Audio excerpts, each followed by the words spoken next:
Hi guys, and welcome to Boring History Secrets channel. Tonight, we step into a place where comfort has not been invented yet, only negotiated. You are standing in a wide, frozen wilderness, the kind that feels quiet not because it is peaceful, but because everything living has learned to conserve energy. Snow creaks faintly beneath your boots. The air feels sharp, almost metallic, and every breath seems to scrape the inside of your chest on the way in. There is no cabin waiting for you, no chimney smoke in the distance, no warm glow behind a window, just trees, darkness, and the long decision of where and how you will sleep.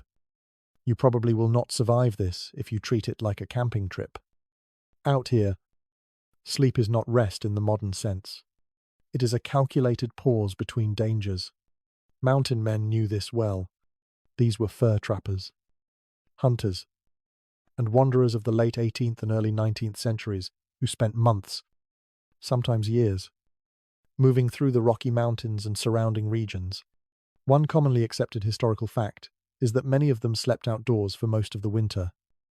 Even when temperatures dropped far below freezing, cabins were rare, temporary, or non-existent. Fireplaces were luxuries, not expectations. So, before you get comfortable, take a moment to like the video and subscribe, but only if you genuinely enjoy what I do here. And while you are settling in, let me know where you are listening from and what time it is there. Now, dim the lights, and stay with that breath you are taking, slow and steady, because the story has already begun. You look around instinctively for firewood, the modern reflex kicking in. But here is the first quiet lesson the wilderness teaches you. Fire is not guaranteed. It takes time, dry materials, and energy you may not have at the end of a long day. Snow-choked forests hide usable wood under layers of ice. Fingers go numb quickly. Sparks are harder to coax than you remember from backyard fire pits. Many nights, mountain men simply did not bother.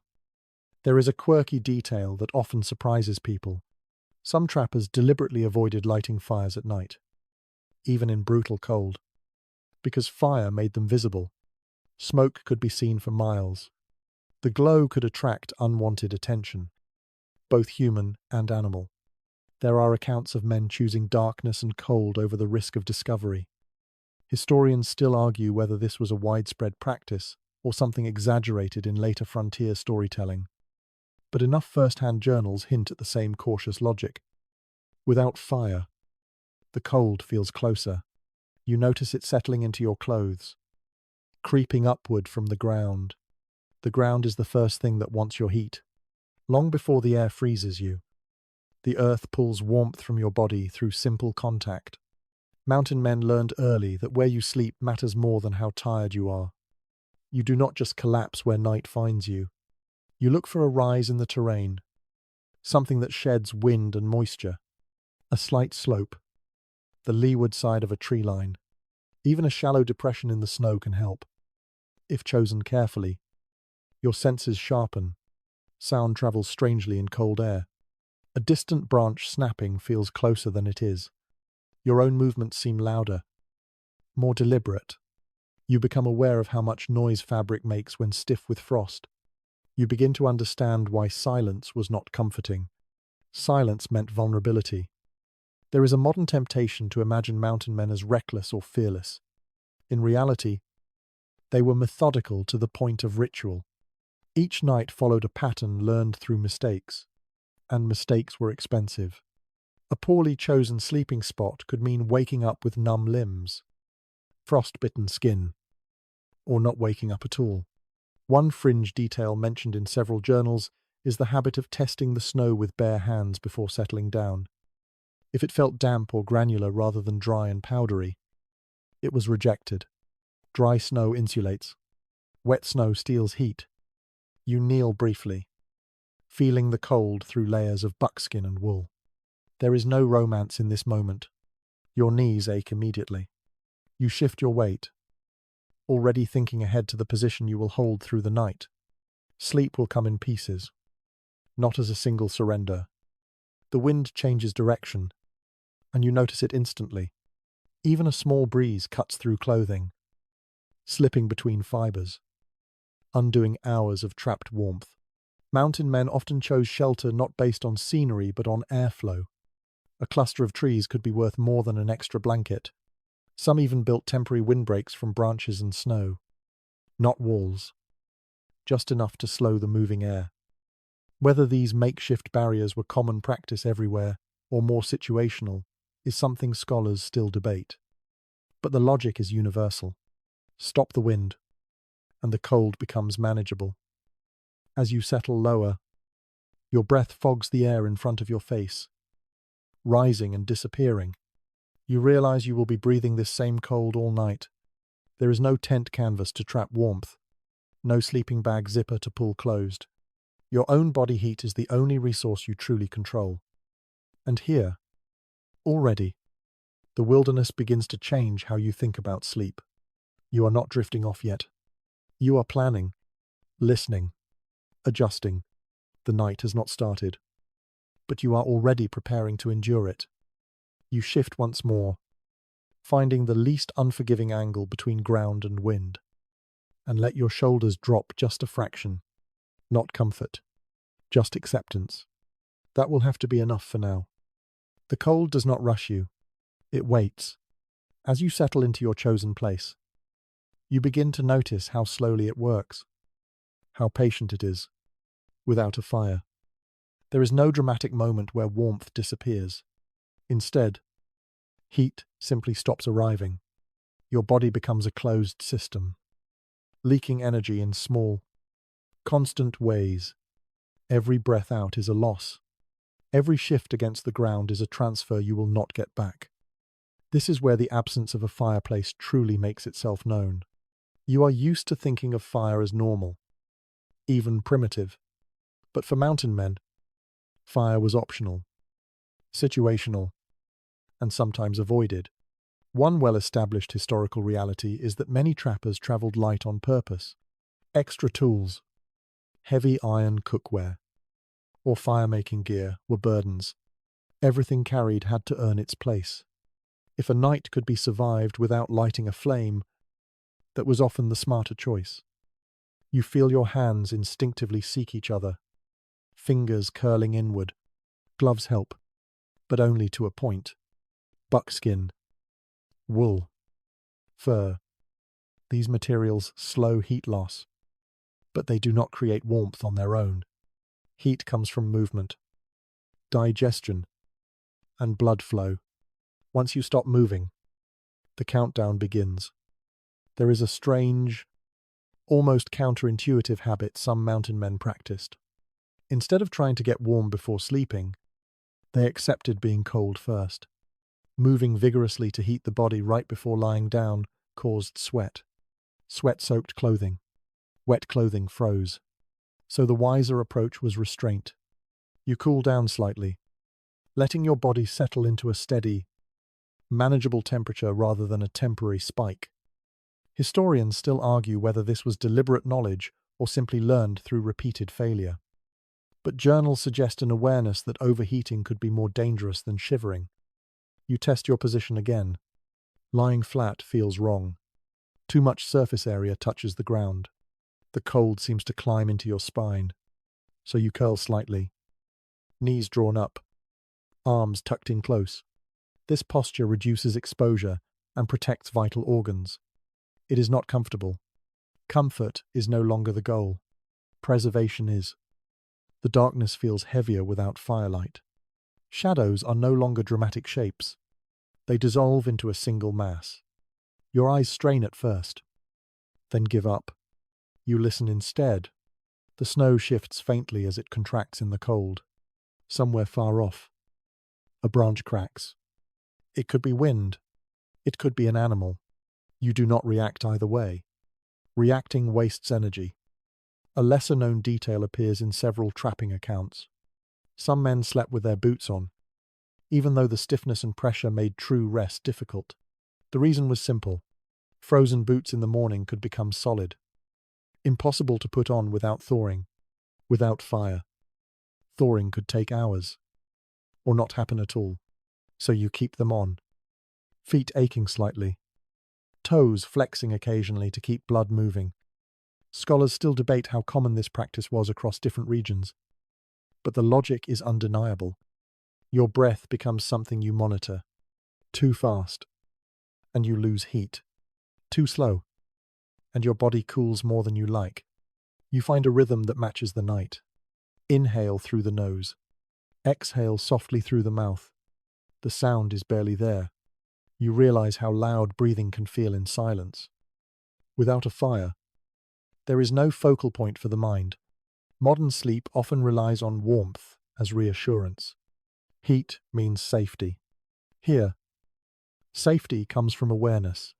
You stay half present, half drifting. True unconsciousness is rare. Mountain men often described sleep as shallow, fragmented, full of brief dreams and sudden waking moments. The body never fully lets go.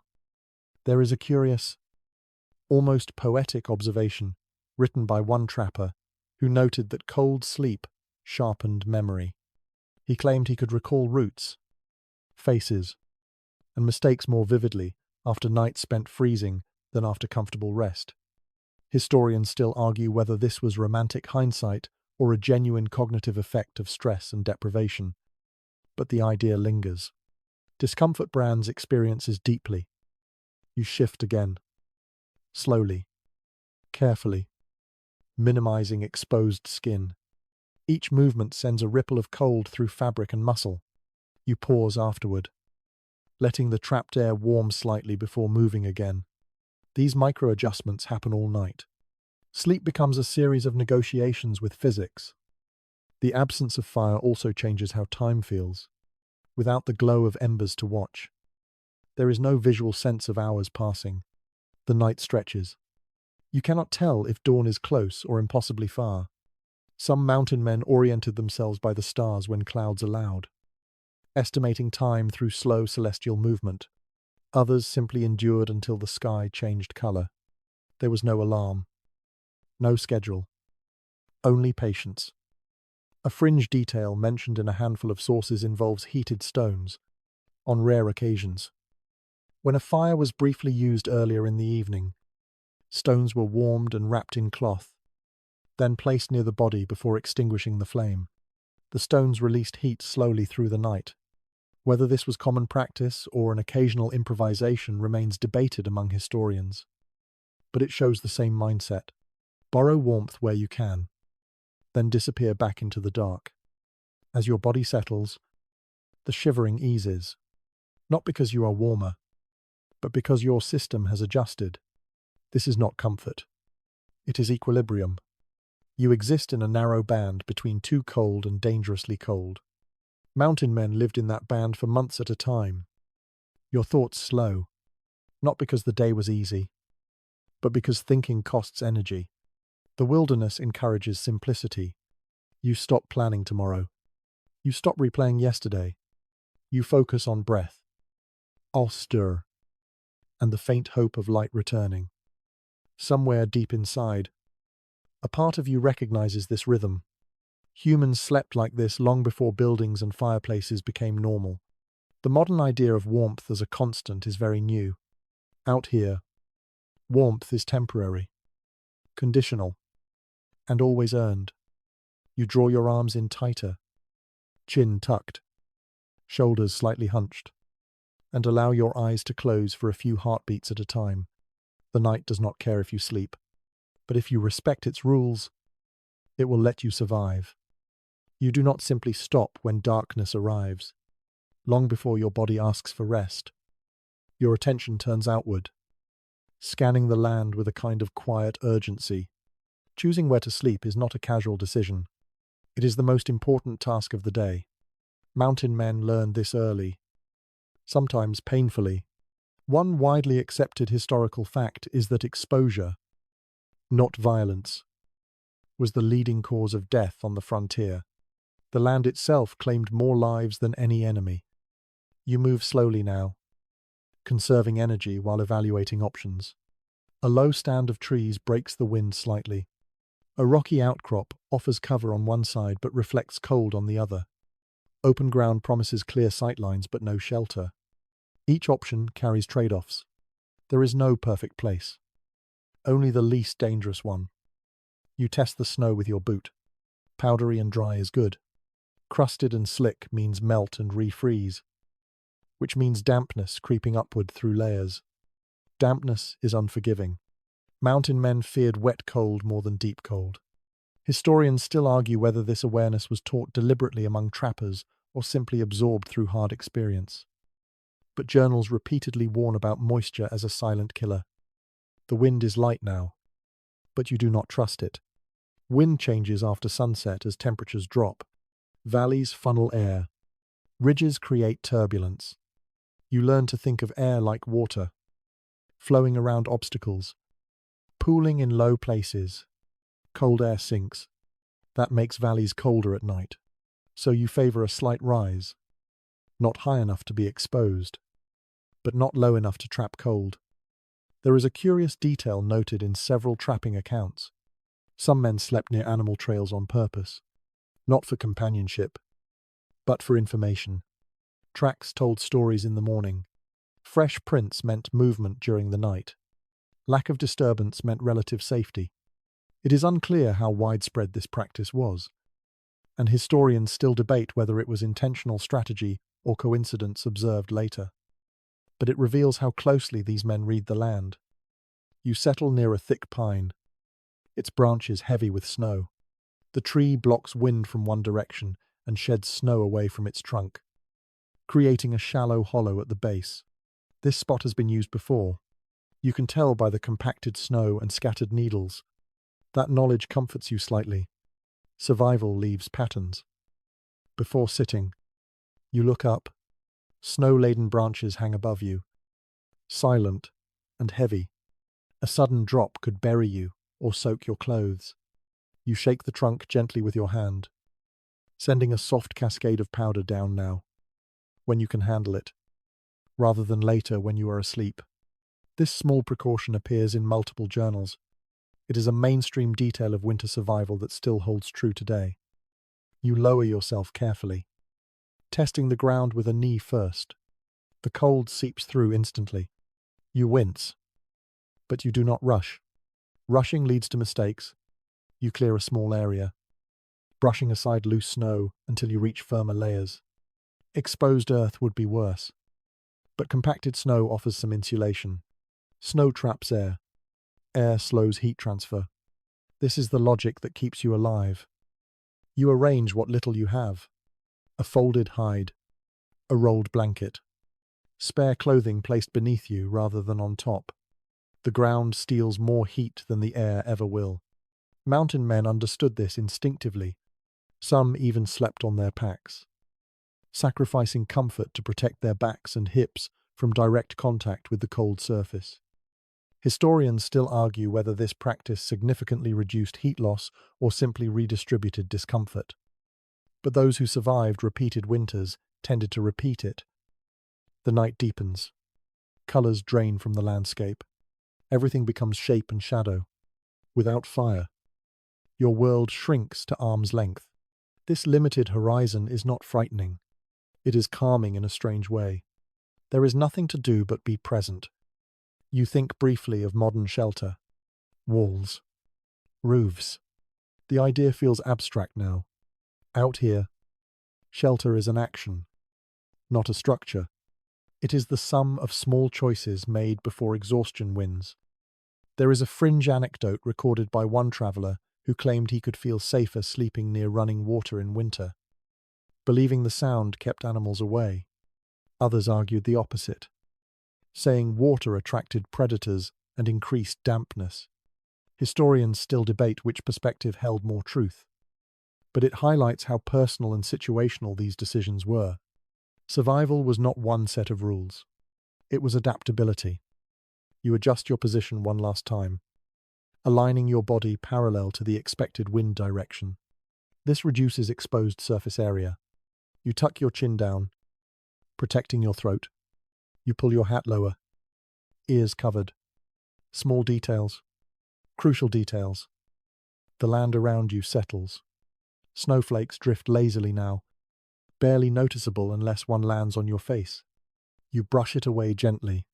Snow melting on skin can become ice quickly. Another lesson learned early.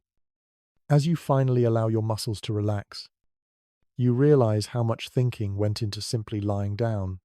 Mountain men did not romanticize this process. It was routine. Yes, but never casual. Every night was a test, and the land graded harshly. Your breathing slows, not because you are warm, but because you are prepared. The difference matters. Preparedness buys you time. Time buys you mourning. Somewhere in the distance, a sound echoes faintly. You do not open your eyes. You note it and let it pass. There is no advantage in fear. Awareness is enough. You rest now. Not deeply. Not completely. But enough. The wilderness has allowed you this pause. Tomorrow will demand movement again. Tonight, you simply hold your place within the cold, balanced and still. The ground waits for you long before the cold air does. You notice this the moment you let your weight settle. The surface beneath you feels dense, patient, and endlessly hungry for warmth. Air may sting your face and hands, but the earth works more quietly, drawing heat away through steady contact. Men who survived repeated winters understood this without needing explanation. What remains clear from surviving accounts is that the ground claimed more body heat than the night sky ever did. You shift again, testing how much of you is touching it. Back, hips, shoulders, too much contact, and the cold creeps inward. Not suddenly, but with determination. So you reduce it. You curl, you angle, you place anything spare beneath you. A folded hide, a rolled coat, even a rope or pack becomes insulation when placed between bone and snow. There is a subtle lesson here that modern sleepers rarely consider. Softness is not the goal. Separation is. A hard surface with trapped air can be warmer than a plush one that compresses and conducts cold. Mountain men did not talk about insulation values or thermal layers, but their choices show an intuitive grasp of the principle. Snow, when dry and undisturbed, traps air. Air slows heat loss. This simple fact made the difference between endurance and exhaustion. You brush away loose powder until you reach a firm layer. Not bare earth. Bare earth is worse. It holds moisture and steals heat relentlessly. Packed snow, though cold, is predictable. You smooth it slightly with your glove, creating a shallow cradle. This is not comfort. It is control. A small but telling habit appears in several first-hand descriptions. Some men would sit on their chosen spot for a few minutes before lying down, letting the snow compact under their weight and checking for hidden dampness. If moisture seeped upward, they moved on, even if tired. That decision often mattered more than how many miles they had walked that day. Your knees ache faintly as you lower yourself. The cold presses in immediately, and your body reacts with a brief shiver. Then stillness. You wait. This pause is deliberate. Sudden movement wastes heat. You let the trapped air warm slightly, just enough to dull the edge. Only then do you adjust again. The silence deepens as the night settles fully. Without firelight, the world feels flatter, closer. You cannot see far, but you feel the presence of the land around you. Trees creak softly as they adjust to the drop in temperature. Snow shifts with tiny, almost polite sounds. Nothing is dramatic. Everything is constant. You place your pack beneath your upper back, elevating your torso slightly. This reduces contact with the coldest surface and helps blood circulate more evenly. Some accounts mention men sleeping almost seated, backs against logs or trees, knees drawn up, arms wrapped tight. Whether this was preference or necessity varied, but the logic was always the same. Less ground contact means less heat loss. There is an overlooked detail that appears now and then in winter journals. A few trappers mention sleeping with one knee raised higher than the other. rotating positions through the night. This relieved pressure points and restored circulation. It was not about comfort. It was about keeping limbs alive. How widespread this practice was remains unclear, but it shows a remarkable attentiveness to the body's signals. You become aware of your breath again. Each exhale fogs briefly, then disappears. That vapor represents warmth leaving you. You cannot stop it, but you can slow it. Breathing through the nose warms air slightly before it reaches the lungs. It also reduces moisture loss. Small gains add up over hours. Your hands tuck instinctively beneath your arms or between your thighs. Fingers are vulnerable. So are toes. The body protects its core first, sacrificing extremities if necessary. Mountain men learn to work with this instinct rather than fight it. They positioned themselves to help blood stay where it mattered most. There is no romance in this position. Your back is stiff. Your neck feels strained. Yet there is a strange clarity that comes from knowing exactly why you are doing this. Each discomfort has a purpose. Each adjustment is an answer to a specific threat. The ground beneath you feels less hostile now.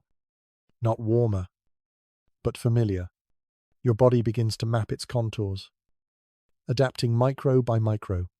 This is not sleep as escape. It is sleep as coexistence. Some modern readers assume that exhaustion alone allowed these men to sleep anywhere. The reality was more complicated. Fatigue helped. Yes, but poor choices punished even the most tired bodies. One journal describes a man who collapsed without preparation after a long march, only to wake unable to feel his legs. He survived, but barely. The lesson was remembered. From then on, preparation came first. Even when every muscle screamed to stop. You think briefly of bedding as you know it. Mattresses, frames, insulation built into walls and floors. The contrast feels unreal. Here, the boundary between you and the world is thin and fragile, maintained only through attention. A faint breeze stirs, barely noticeable, but you feel it along your spine. You shift to block it with your shoulder, using your body as its own windbreak. This kind of responsiveness becomes automatic. You do not fully wake to do it. Your body learns. As the night stretches on, time loosens its grip. Without markers, minutes and hours blend together.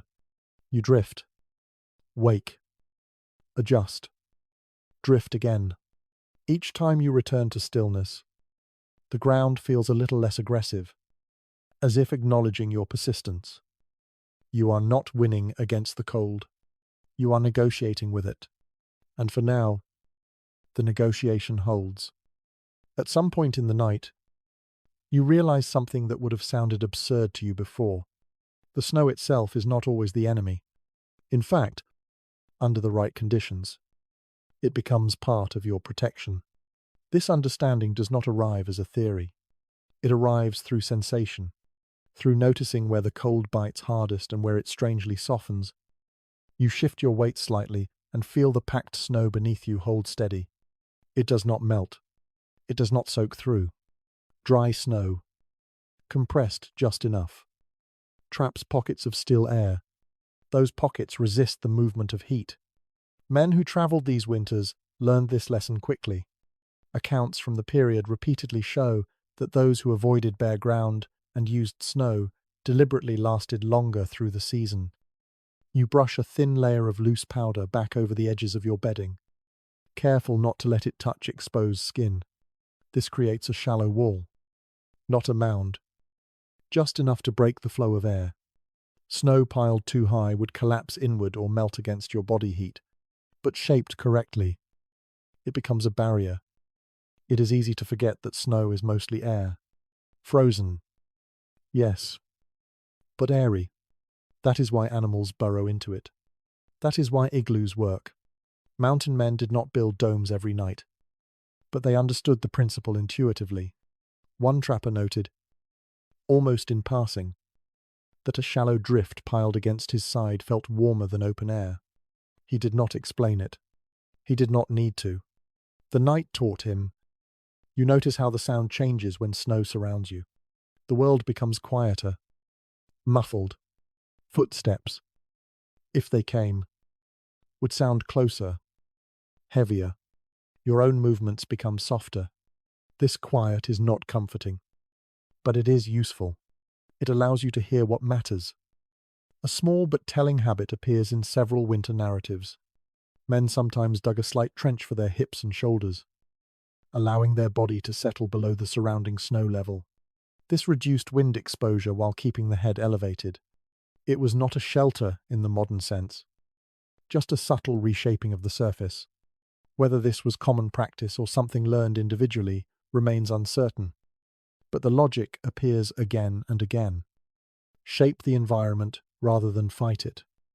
Your breath forms a faint cloud above you, then dissipates. You turn your head slightly to avoid breathing directly into your collar. Moisture freezes fast here. A damp neckline becomes an icy ring by morning, so you angle your face away, letting breath escape into open air rather than your clothing. It feels awkward, but you adjust. The snow reflects a faint glow from the sky. Even without moonlight, stars scatter their light downward, turning the ground a pale, almost luminous grey. It is just enough to make out shapes, enough to keep you oriented. Darkness here is never complete. It has texture. You tuck your arms in again, feeling the slow return of warmth where skin meets skin. This is one of the few reliable heat sources you have. Body contact with yourself, core against limb. It is a simple solution, practiced long before anyone named it. There is a lesser-known observation buried in a winter journal from the early 19th century. A man described waking warmer after a snowfall than before it. Fresh snow had drifted around him, sealing gaps, blocking wind. The storm that threatened his life also insulated him. Interpretations of this account vary, but it aligns with modern understanding of snow as a thermal buffer when conditions are right. You remain alert to change. Snow that begins dry can become wet if your body heat melts it. So you monitor. A slight dampness on the hide beneath you signals it is time to shift. You move carefully, redistributing weight, allowing colder areas to take the pressure. This constant management continues through the night. There is no single correct way to use snow. It depends on temperature, wind, moisture, and terrain. Some nights, snow is too wet to trust. Other nights, it is powdery and forgiving. Mountain men adapted nightly. Rigid rules did not survive long here. Your legs begin to ache in a dull, distant way. You flex your toes inside stiff boots, encouraging circulation. Boots stay on. Removing them would invite disaster. Frozen leather does not bend easily in the morning. Feet that cool too much do not recover quickly. So you endure the discomfort now to avoid greater trouble later. The cold deepens as the night progresses. This is expected. Temperatures often drop just before dawn. You prepare for it by making small adjustments early, pulling your collar higher, tightening layers, closing gaps where air slips through. Each adjustment is quiet, efficient, practiced. You think briefly of fire again, not with longing, but with calculation. Fire would mean warmth. Yes, but also smoke, light, and the need for constant tending. Without it, the night asks less of you. It demands patience, not effort. Snowflakes drift down again, light and dry. You let them settle on the outer layers of your clothing, brushing away any that land too close to skin. The layer builds slowly, adding insulation. You become part of the landscape, indistinguishable in shape and color. As sleep finally deepens, you feel suspended in a pocket of stillness. The snow holds, the air calms. Your body maintains its narrow balance. This is not safety in the modern sense. It is alignment. For now, you and the cold have reached a quiet understanding. The layers you wear are not just clothing anymore. They are architecture. Each piece traps a thin skin of air, and those invisible pockets become your walls. You feel them working when you stop moving and wait. At first, the cold presses in. Then, slowly, the space between fabric and skin changes. Not warm exactly, but steadier. This is the warmth you live with. Mountain men did not think in terms of outfits. They thought in terms of systems. Buckskin shirts, wool leggings, fur caps, mismatched gloves, all chosen not for appearance but for how they behaved when damp, frozen, or worn for weeks without proper drying. Surviving descriptions make one thing plain. Natural fibers dominated because they continued to function when wet. Wool retained heat. Fur blocked wind. Leather resisted abrasion. Cotton, when it appeared, was treated with suspicion. You notice how stiff your sleeves feel as frost settles into them. Movement becomes slower, more deliberate. That stiffness is not failure. It is information. It tells you how much moisture remains trapped. You flex your arms gently, just enough to keep blood moving without building sweat. Sweating now would undo everything. There is a detail tucked into a few winter journals that modern readers often overlook. Some men slept with their coats partially open at the chest. Despite the cold, this was not bravado. It allowed moisture from breath and body heat to escape rather than condense inside layers. The balance was delicate. Too open and heat fled. Too closed and dampness accumulated. You experiment with this now, loosening slightly, then waiting to feel the result. Your blanket, if you have one, does not smother you. It drapes loosely, preserving airspace. A heavy weight compresses insulation, so you let it rest lightly, anchored at the edges, forming a tent over your body rather than a seal. This technique appears again and again in accounts, described casually, as if obvious. It was obvious to those who lived it.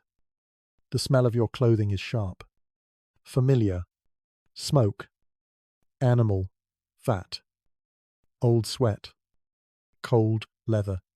None of it is pleasant, but none of it matters. Cleanliness is a distant concept. Function is the only measure. You learn quickly that washing clothes in winter is an act of optimism, rarely rewarded. Drying them fully is harder than it sounds. So you manage moisture instead of chasing dryness. Your head feels exposed despite the layers. Heat escapes upward. You pull your cap lower, then add a hood if you have one. Ears tucked, forehead covered. Even a strip of cloth tied around the face makes a difference. Breathing through fabric warms incoming air slightly, but it also introduces moisture. You adjust again, seeking that narrow balance. A lesser-known habit shows up in a handful of accounts. Some men place spare mittens or socks over their chest at night, rather than on hands or feet. The idea was to dry them using core heat while protecting vital organs. Whether this method worked consistently is open to interpretation, but it shows the same resourcefulness. Nothing was wasted. Everything had a place. You become aware of how your body settles into the layers, compressing some areas, expanding others. Where fabric bunches, cold bridges form. You smooth them out. Where seams press against skin, you shift slightly. These adjustments happen half asleep. The body learns the language of fabric and frost. Your breathing slows further. Each inhale feels cold but manageable. Each exhale carries away a trace of warmth. You accept the exchange. Trying to hold heat completely would require fire or shelter. You have neither. So you trade slowly, evenly, on terms you can afford. The night deepens. The stars sharpen overhead. You are aware of them without looking. Their presence changes how the cold feels. Clear skies often mean falling temperatures. Clouds, when they come, trap heat. You sense the sky rather than observe it, noting subtle shifts in the way the air presses against your face. Your clothing creaks faintly when you move. Frozen fibers rub together. The sound is quiet but constant. It becomes part of the night's rhythm. You stop noticing it as separate from your own breathing. There is a persistent myth that mountain men slept naked under furs to maximize warmth. The idea surfaces often in modern retellings. Contemporary accounts do not support it. Removing layers exposed skin to moisture and rapid heat loss. Clothing stayed on. Always. Even boots. Especially boots. The stiffness and discomfort were accepted costs. You feel pressure build along one hip and roll slightly. Redistributing weight. Blood returns with a dull ache. Then relief. You wait until the sensation fades before moving again. This pattern repeats throughout the night. Sleep arrives in shallow waves. At some point, you drift into a dream. It is brief, fragmented, tied closely to sensation. Snow becomes cloth. Wind becomes breath. You wake without alarm, simply aware again of where you are. This is how sleep works here. Not deep, not long, but enough. Your hands feel colder than before. You tuck them deeper, one beneath your arm, the other pressed against your abdomen. Heat returns slowly. You think of this as lending warmth rather than creating it. Your core shares what it can. The night asks little else of you now. You have built your system. Layers. Posture. Breath. Snow. All are doing their quiet work. There is no victory in this. Only continuation. As hours pass, the stiffness in your clothes increases. They will be harder to move in by morning. You accept this. Better stiff than wet. Better cold than damp. These priorities reshape how you think. Just before dawn, the temperature dips again. You feel it immediately. A tightening around the edges of your warmth. You respond with small adjustments. Nothing dramatic. Pulling a collar, shifting a knee, exhaling slowly. When the sky finally begins to lighten, it will feel like permission. Until then, you remain wrapped in your layers, breathing, waiting, enduring. The wilderness does not reward you with comfort. It allows you to remain. Lying flat no longer feels like an option. You learned that earlier, the hard way, when the cold climbed straight up your spine and settled there. So you remain angled, half curled, half seated, your body forming a compact shape that gives the night less to work with. This posture is not accidental. It is a solution arrived at through repetition and quiet correction. Mountain men often slept this way, not stretched out as modern beds encourage, but gathered inward. Period descriptions mention men leaning against logs, tree trunks, packs, even saddles, knees drawn up, arms wrapped close. The shape reduced contact with the ground and helped blood stay concentrated around the core. It also made waking easier. Rising from this position required less movement, less exposure. You shift your weight slightly onto one hip, then the other, searching for balance. Too much pressure and circulation slows. Too little, and muscles tighten. You find a middle ground and stay there, letting the ache dull into something manageable. Pain is information, not an emergency. You listen to it without reacting too quickly. There is a practical reason this posture mattered beyond warmth. Sleeping upright allowed men to respond faster if something disturbed the night.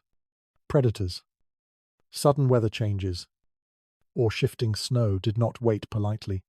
Being able to move without unfolding a frozen body was an advantage. The record shows that readiness mattered as much as rest. Your back presses against the pack beneath you.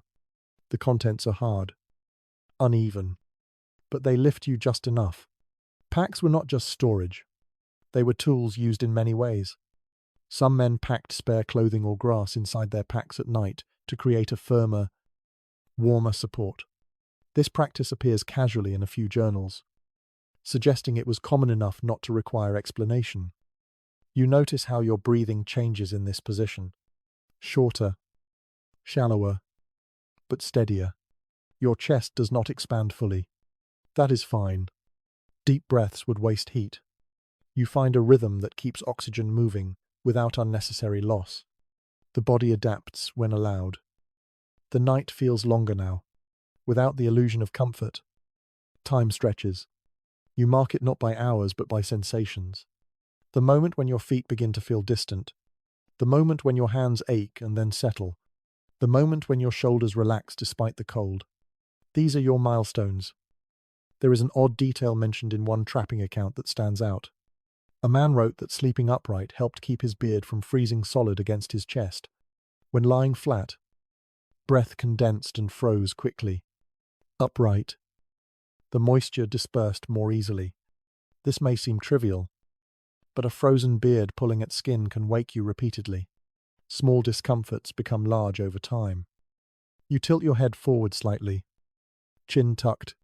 This protects your throat and reduces exposed skin. It also keeps your breath directed downward, away from your face. Frost collects where breath meets fabric. You manage that boundary carefully, adjusting angle rather than fighting it. Your legs remain bent, knees drawn up. Blood flow concentrates there more easily than when stretched out.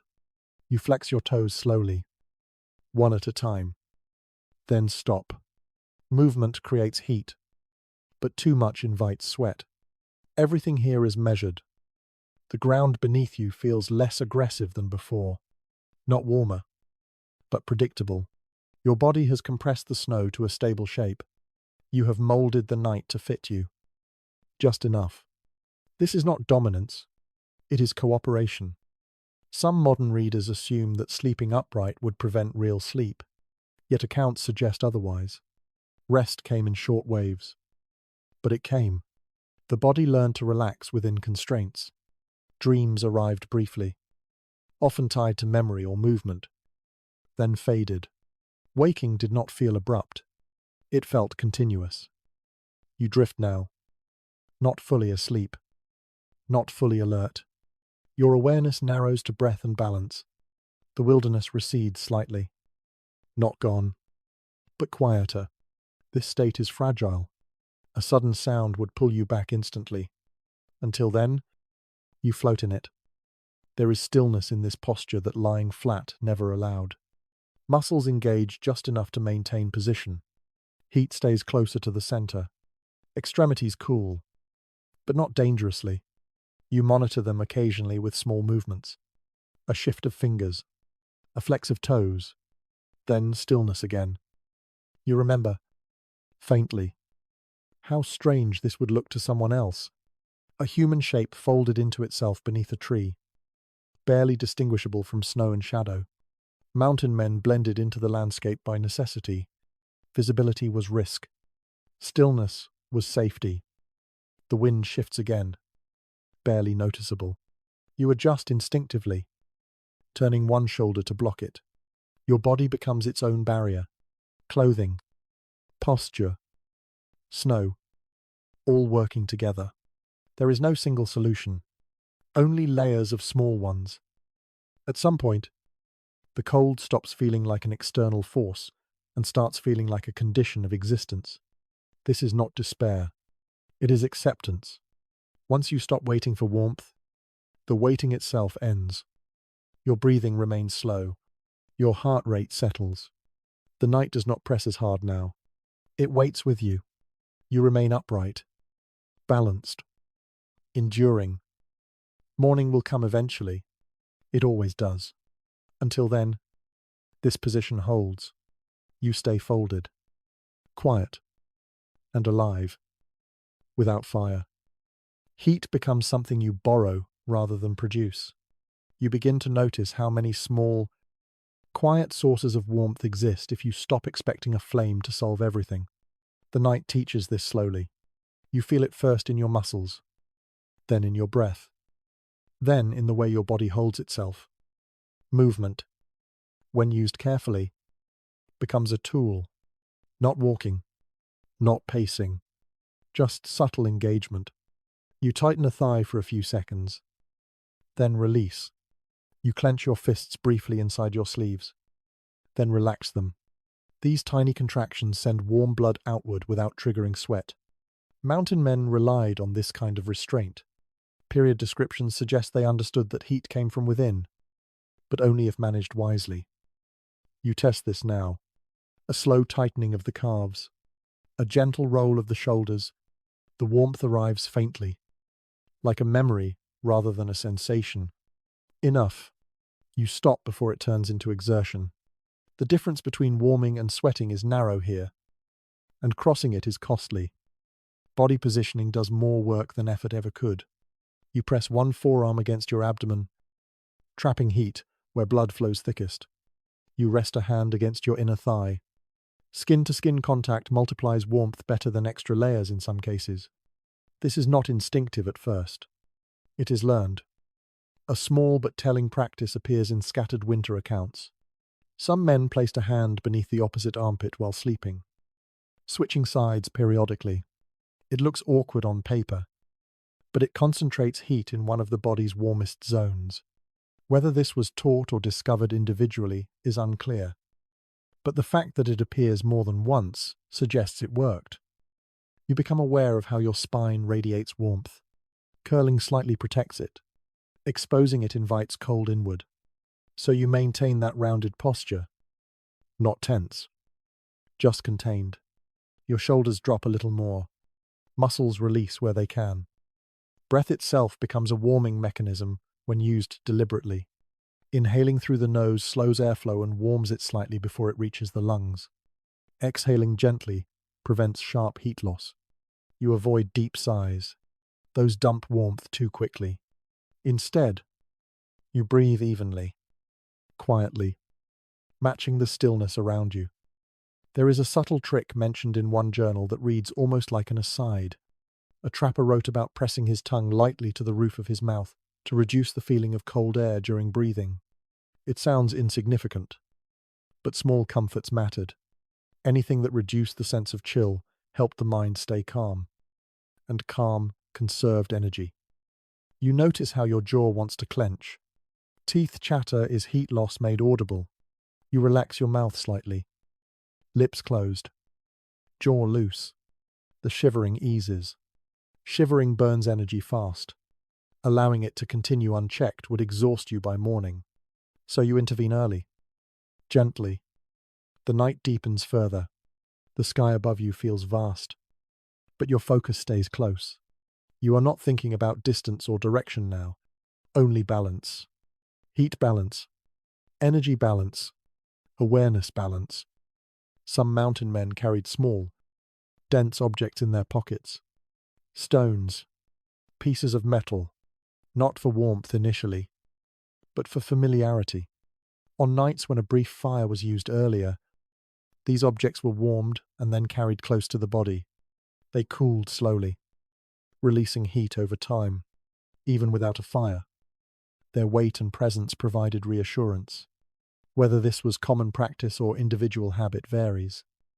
But the idea appears often enough to be notable. You do not have such an object tonight, but you feel the same principle at work in your posture.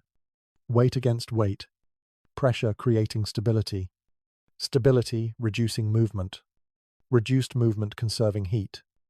Your thoughts slow, not from fatigue alone, but from focus. The mind, when it stops searching for solutions that do not exist, becomes quieter. There is no fireplace coming, no rescue, no sudden comfort. Accepting this frees attention to work with what is available. You adjust your collar again, closing a gap that let air slip down your chest. The sensation of cold there was immediate. The correction is too. This responsiveness becomes automatic. You do not think. You respond. There is a modern tendency to imagine mountain men as stoic figures, ignoring discomfort. The reality was more attentive. They noticed everything. The slightest change in wind, the smallest dampness in fabric. Ignoring discomfort was dangerous. Responding early was survival. Your feet feel distant again. You bring one foot closer to the other. Soles touching through stiff leather. Shared warmth builds slowly. You flex toes once, then stop. Enough. At some point, your body settles into a steady state. Not warm, not cold enough to alarm, just holding. This is the goal. This narrow zone where heat loss and heat production meet evenly. Achieving it feels like relief. Sleep arrives in fragments. A minute here, a few minutes there. You wake not with panic, but with awareness, then drift again. This rhythm continues through the night. Mountain men described waking often, not because of fear, but because vigilance never fully shut down. The land demanded it. You dream briefly of movement, walking, climbing. The dream fades quickly. You are back in your body, breath steady, posture intact. Nothing has changed. That is good. The cold tries again near the edges. You counter with a slight shift, a subtle contraction, a deeper tuck of the chin. These exchanges are quiet, almost polite. Neither side escalates. As the night stretches toward its coldest point, you feel the strain in small ways. Stiff joints, tight muscles. But you also feel competence. You are doing what needs to be done. This confidence is not loud. It is steady, without fire. There is no illusion of control. There is only participation. You are part of the system now. Body, snow, air, posture, breath, all interacting. When the sky eventually lightens, it will feel earned. Until then, you remain still, folded inward, managing heat one breath at a time, letting the wilderness pass around you rather than through you. At some point in the night, another presence becomes part of your calculations. Not imagined, not dramatic, simply real. Another body nearby changes the physics of sleep. Heat behaves differently when it has somewhere else to go. You consider this carefully, because sharing warmth is never a simple decision. Mountain men often traveled in loose company, crossing paths at rendezvous, splitting apart, rejoining briefly, then vanishing again into the land. When two men shared a night camp without fire, they sometimes slept close enough for warmth to matter. Surviving descriptions make it clear that this was done without sentiment and without embarrassment. It was practical. Two bodies radiate more heat than one. That fact alone justified the arrangement. You imagine the space between you and another person. Too far. And nothing changes. Too close. And moisture builds. Breath condenses. Clothing dampens. Dampness is always the risk. So distance matters. Shoulder to shoulder. Backs touching briefly, then separating again when heat builds too fast. Shared warmth had to be managed, not indulged. There is a small detail noted in a trapping diary that captures this balance. One man described sleeping back to back with a companion, both upright, leaning slightly away from each other. Heat met in the middle and stayed there, while moisture escaped outward. It reads almost like choreography. Whether this method was common or just one man's solution is uncertain, but it reflects the same careful thinking. You would never sleep face to face like this. Breath would soak clothing. Frost would form where exhalations met. Instead, warmth is shared indirectly, through proximity rather than contact. Body heat overlaps without merging completely. It is subtle and effective. Trust enters the equation quietly. Sleeping near another person means accepting vulnerability. Gear is closer. Movements are felt. Sounds are amplified. Mountain men were cautious about this. Accounts mention men choosing cold solitude over uneasy company. Warmth meant nothing if it came with risk. You think about where weapons would be placed. Close enough to reach without movement. Far enough not to interfere with posture. This detail appears again and again in winter descriptions. Even in sleep, readiness mattered. A knife tucked near the hip, a rifle within arm's reach, protected from snow. Sharing space did not mean abandoning awareness. There is a lesser-known note in one account where a man mentions timing sleep shifts with his companion. One slept lightly while the other drifted deeper. Then they traded. Not formal watches, just instinctive coordination. Whether this was deliberate or subconscious is open to interpretation, but it shows how shared nights altered rhythm. You also consider the risks. Two bodies mean twice the moisture, twice the movement, twice the chance of disturbing snow overhead or loosening a branch. In some conditions, it was safer to remain alone. The choice depended on weather, terrain, familiarity, and instinct. The cold continues its slow work. Shared warmth does not defeat it. It blunts it. The edge softens slightly. That difference matters over hours. Hands recover faster. Toes ache less. Breathing steadies sooner. You become aware of sound again. A shared space amplifies even quiet movements. Fabric brushing, boot shifting, a controlled cough. These sounds are not alarming, but they register. Silence is no longer complete. It becomes layered. Some modern retellings exaggerate these moments into scenes of hardship bonding. The reality was simpler. Shared warmth was another tool, like snow insulation, like posture, like breath control. No more emotional than stacking wood or adjusting layers. You imagine the moment when one person shifts too much and breaks the fragile balance. Cold rushes in. Both bodies tense briefly. Then adjustments are made. The system restores itself. This happens several times through the night. No words exchanged. None needed. There is a curious mention in one winter account of men aligning their spines parallel rather than touching. The idea was to reduce heat loss along the back while still benefiting from nearby warmth. Whether this was widely practiced is unclear, but it suggests a deep awareness of how heat moves through the body. You realize that sharing warmth also affects sleep depth. You wake more easily. Movements register faster. The body remains alert. Rest comes in shorter fragments, but those fragments are warmer, and warmth extends endurance. As the night progresses, the temperature drops again. This is when shared warmth proves its value most clearly. The cold presses inward, testing every gap. Two bodies create fewer gaps than one. Air stays still between them. Heat lingers longer. You notice how the presence nearby changes your sense of scale. The wilderness feels slightly less vast when another person occupies the same small circle of warmth. Not safer, just closer. Contained, yet even here, limits remain. If moisture builds too much, separation becomes necessary. A few inches make a difference. The balance shifts constantly. Sharing warmth is not a solution you set and forget. It requires attention. By the time the coldest hours arrive, you are already adjusted. The system holds. Bodies angled. Breath controlled. Snow settled. No fire. No shelter. Just a narrow zone of survivable stillness. Eventually, light will come. When it does, you will separate fully. Stretch stiff limbs. Restore circulation. And move on. The shared night will end without ceremony. No comment needed.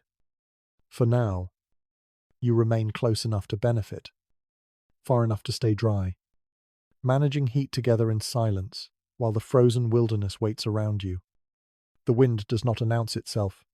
It arrives quietly, almost politely, and only later do you realize how much it has taken.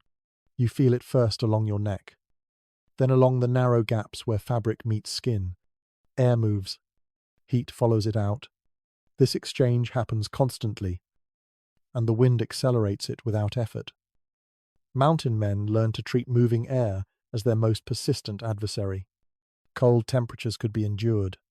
Still air could be managed. Wind, even mild, dismantled preparation quickly. Accounts from winter travel repeatedly emphasize how men chose sleeping spots based less on scenery and more on how air behaved there. A shallow hollow behind a rise, the downwind side of a ridge, the lee of a fallen tree.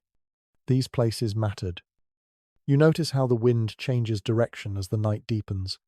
During the day, it followed the slope. Now it shifts. Drawn downhill as colder air sinks.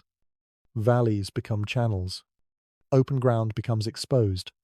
You adjust instinctively, turning your shoulder toward the faint pressure, using your body as a shield. Snow helps here again. You pull a little more of it around your lower half. Careful not to trap moisture. The added barrier slows airflow just enough. The difference is immediate. The sting dulls. Heat lingers longer. This is not warmth. It is resistance. There is a detail mentioned in one winter account that captures the subtlety of this battle. A man wrote that he could tolerate far lower temperatures on still nights than on warmer nights with wind. The air itself mattered more than the number on a thermometer. This observation appears across regions and years, suggesting it was widely understood, even if not formally explained. You think of wind as invisible water. It flows around obstacles, accelerates through gaps, pools in certain places, so you seal gaps where you can. You tuck fabric inward. You smooth folds. You turn seams away from the breeze. These actions are small, but their effect compounds over hours. Your breath fogs briefly, then vanishes, carried away faster now. You angle your face slightly downward, reducing direct exposure. Breathing through fabric becomes tempting, but you resist doing it fully. Moisture would freeze there, stiffening the cloth and creating a new cold point. So you compromise. Partial cover, partial exposure, balance. Some mountain men carried small pieces of cloth specifically for this purpose. Face wraps, scarves, simple strips of wool. They could be adjusted easily, removed quickly, dried against the body. Whether these were standard gear or personal preference varied, but their usefulness is clear. Protecting the face from wind reduced heat loss dramatically. The sound of wind changes as it interacts with the landscape. It sighs through branches. It whispers across snow. It hums faintly against your clothing. These sounds become information. A rising pitch signals stronger gusts. A sudden quiet suggests a shift in direction. You listen even as you rest. You feel the wind press harder against one side now. You respond by leaning slightly into it, reducing exposed surface area. Your back curves more. Your knees draw closer. The posture tightens without becoming tense. This adjustment happens almost without thought. Your body has learned the language of pressure. There is a curious note in one trapping journal about using hats not just for warmth, but as wind tools. A man described angling his cap brim deliberately to redirect airflow away from his eyes and nose. Such small interventions mattered. The face loses heat quickly. Protecting it conserved energy overall. The wind also affects moisture in subtle ways. Moving air dries some areas while chilling others. Sweat evaporates faster. Frost forms more readily where breath meets cold fabric. You monitor these effects constantly. A damp collar is a problem. A frozen seam is manageable. You adjust accordingly. Without fire, you cannot change the environment much. You can only change how you meet it. This realization simplifies choices. There is no dramatic solution, only incremental ones. You think briefly of shelters, lean toes, snow walls, temporary windbreaks built from branches. Some mountain men constructed these when conditions demanded it. Others avoided them, preferring speed and mobility.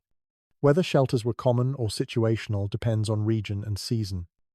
But they were never elaborate. Time and energy were limited. Even a partial barrier could make a difference. Tonight, you rely on what you have. Body, snow, position, clothing. You shift again as a stronger gust passes. Then settle back. The wind tests your setup, probing for weaknesses. You answer each probe with a small correction. Your muscles remain engaged just enough to maintain posture. This engagement generates a trace of heat, offsetting what the wind steals. Too much tension would tire you. Too little would let cold creep in. You hold the middle ground. As the hours pass, the wind becomes part of the background rather than an intruder. You stop reacting to every whisper. Only changes matter now. A sudden increase. A lull. These prompt action. The rest fades into noise. There is a mental shift that happens here. You stop resenting the wind. Resentment costs energy. Acceptance does not. You treat it like terrain, something to navigate rather than fight. Your breathing remains steady despite the movement of air. You keep your mouth closed, lips relaxed, jaw unclenched. This reduces heat loss and prevents chatter. The body responds with calm. Near the coldest part of the night, the wind often slows. The land settles. Air becomes heavier. You feel the difference immediately. Heat stays closer. Muscles relax slightly. This window matters. It allows recovery before dawn. When the wind does rise again, it is gentler now, less sharp. You adjust once more and hold. The system you built earlier continues to function. No single element does the work. Together, they endure. Eventually, light will return, and the wind will shift again with the warming air. Until then, you remain attentive but not alarmed, folded against the pressure, letting the invisible thief take only what you can afford to lose. The night is never truly quiet. It only sounds that way at first. As your body settles and your attention sharpens, the wilderness begins to speak in layers. Snow shifts. Trees contract in the cold.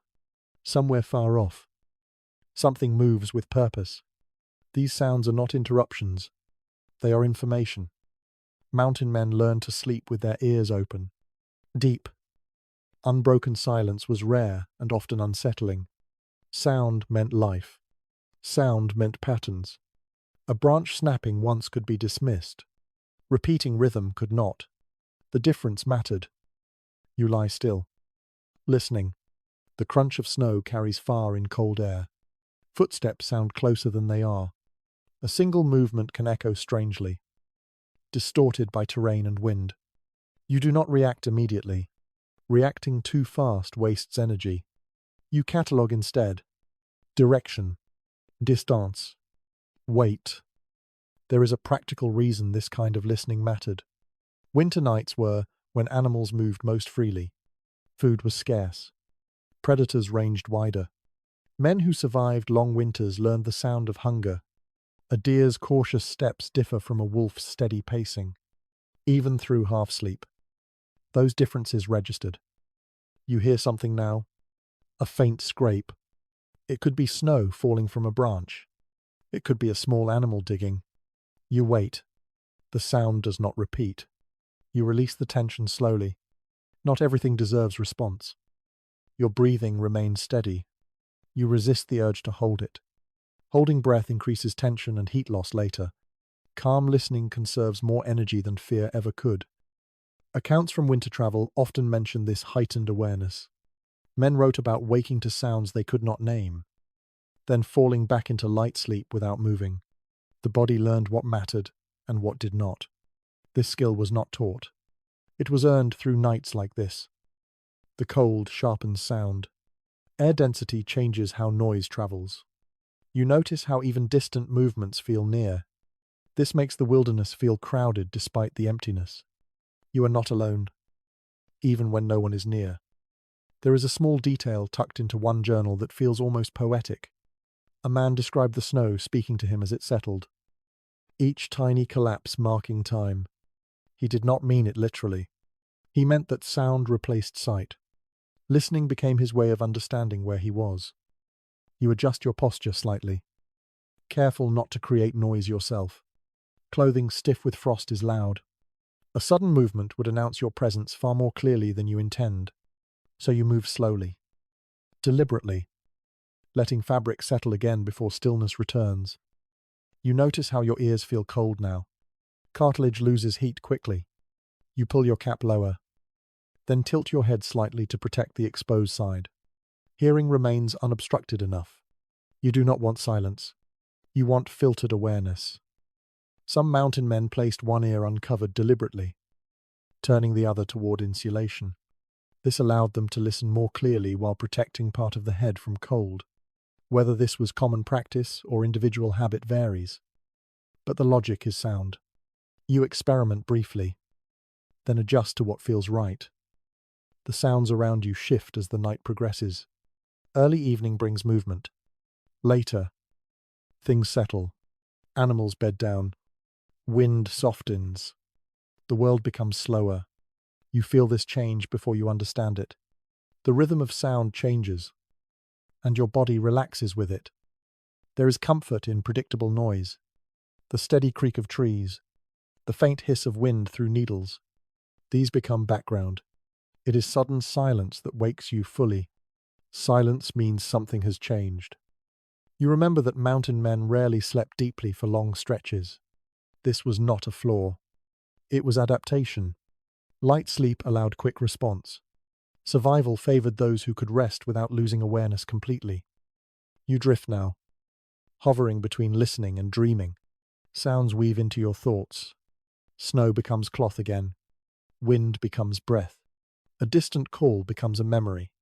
You wake gently, not startled, just present again. Your heart rate remains slow. Panic never helped anyone out here. Calm did. You allow sounds to pass through you without chasing them. Only patterns matter. There is another sound now, a heavier one. Slow, measured. You open your eyes slightly, just enough to confirm direction. Moonlight glints faintly off snow. You see nothing moving nearby. The sound fades, likely an animal passing at a distance. You remain still until your body releases the tension on its own. Weapons remain where you placed them, close, but untouched. The decision to reach for them is never automatic. Most sounds are not threats. Knowing the difference preserves energy and judgment. You notice how your ears adjust to cold. At first, everything sounded sharp. Now, perception feels smoother. The body adapts even here, tuning itself to the environment. As the night deepens, sound becomes less frequent. The wilderness holds its breath. You sense when it is safe to drift again. This trust is built slowly, through repetition. Listening like this changes how you experience sleep. You are not escaping the night. You are participating in it. Awareness becomes part of rest rather than its enemy. Eventually, your mind loosens its grip. Sounds blur. Stillness expands. You remain alert enough to wake if needed, relaxed enough to let time pass. Morning will bring noise again. Birds, wind shifts, movement.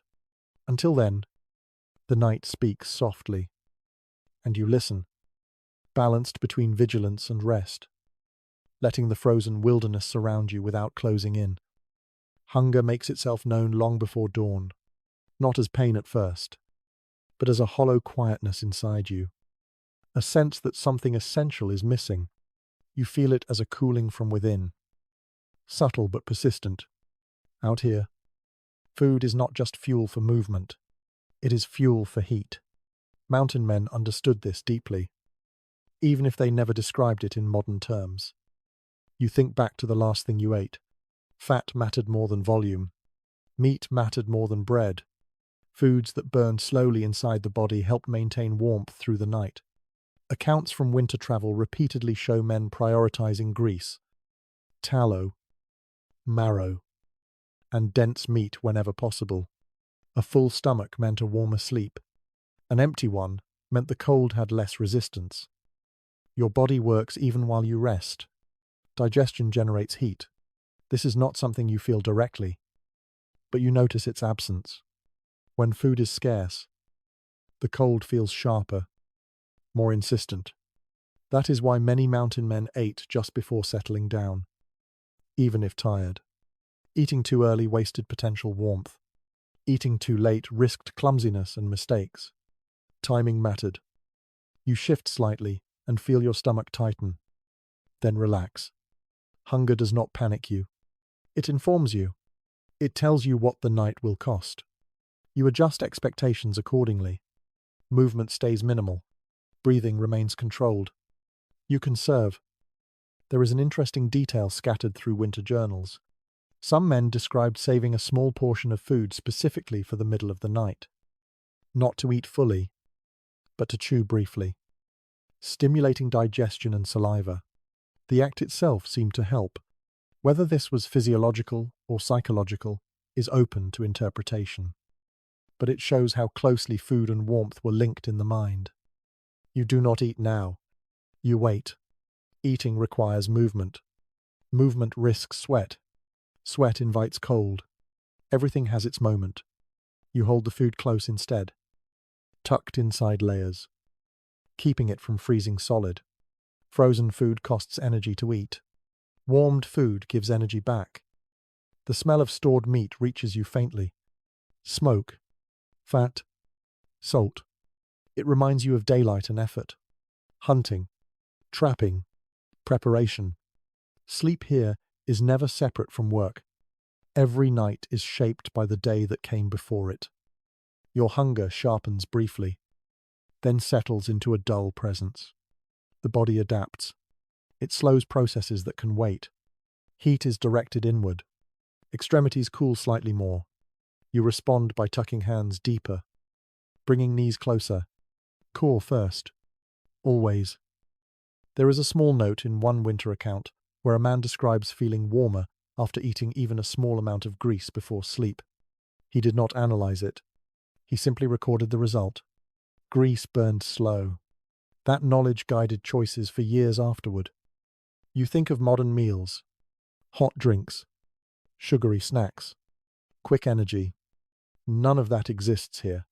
Warmth comes from slow fire inside the body, not quick sparks. Mountain men valued foods that lingered, that released energy gradually through the long hours of cold. Your thoughts drift briefly to the morning. Eating then will matter too. Waking cold and hungry is dangerous. Muscles stiff, judgment slow. Some men ate before moving, even when eager to start the day. Others preferred to move first, warming through effort, then eat. Both approaches appear in accounts, and neither is clearly superior. Conditions decided. For now, you remain still. Hunger stays with you, but it does not grow. It becomes part of the background, like wind or sound. You accept it.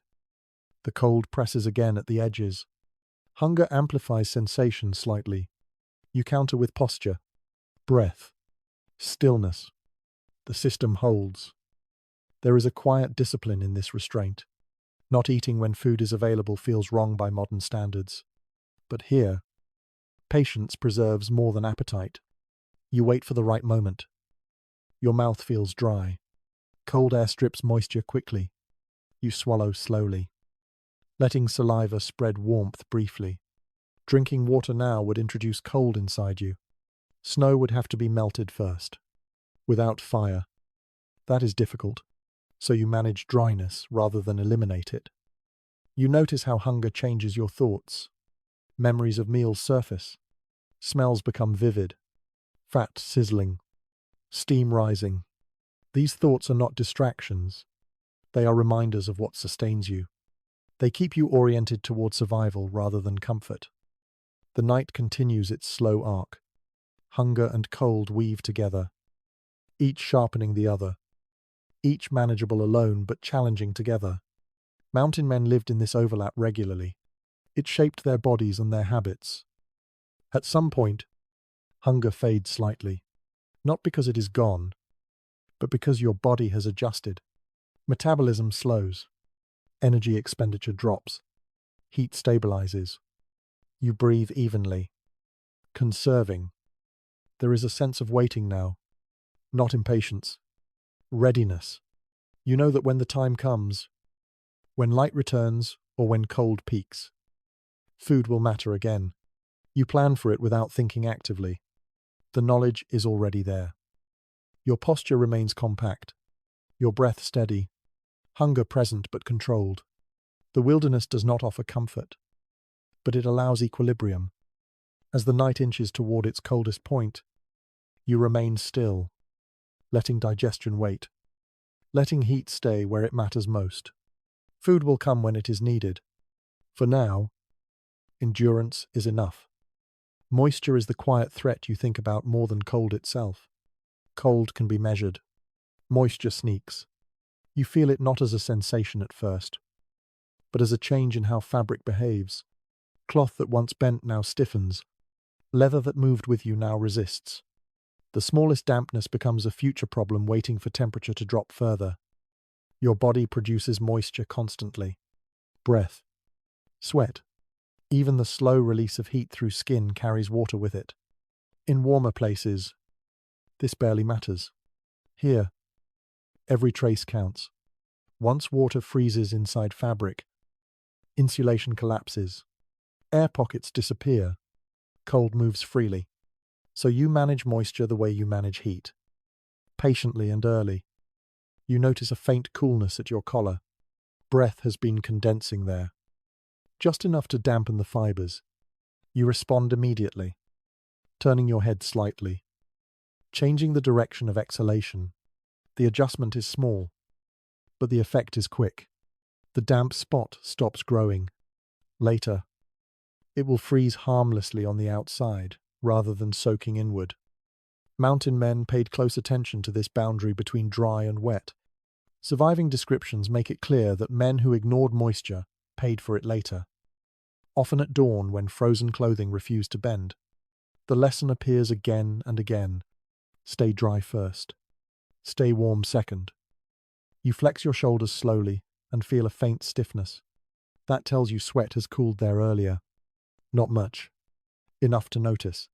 You loosen a layer slightly, allowing trapped moisture to escape. The cold touches your skin briefly, sharp and honest, then recedes as the layer settles again. You wait. No new dampness forms. Good. There is a detail buried in one winter journal that feels almost mundane. A man wrote about sleeping with his coat unbuttoned just enough to let steam rise out through the chest rather than the collar. He did not describe it as technique. He wrote it as habit. That casual tone says everything. Moisture control became instinct. Your breath fogs again. You angle your face away from your chest and sleeves. You avoid breathing directly into fabric whenever possible. Breath carries warmth but also water. Warmth is temporary. Water stays. You choose carefully where it goes. Hands are another concern. Gloves trap sweat easily. You slip one hand briefly out of its mitten, flexing fingers in the cold air to dry them. Then tuck it back in. The exposure stings, but it prevents worse problems later. You repeat with the other hand. Quick. Controlled. No lingering. Your feet feel clammy inside stiff boots. Not wet. Just warm enough to release moisture. This is dangerous territory. You flex toes gently, encouraging circulation without generating heat. Too much movement would sweat them further. You let the temperature drop slightly instead, allowing moisture to settle and freeze where it cannot spread.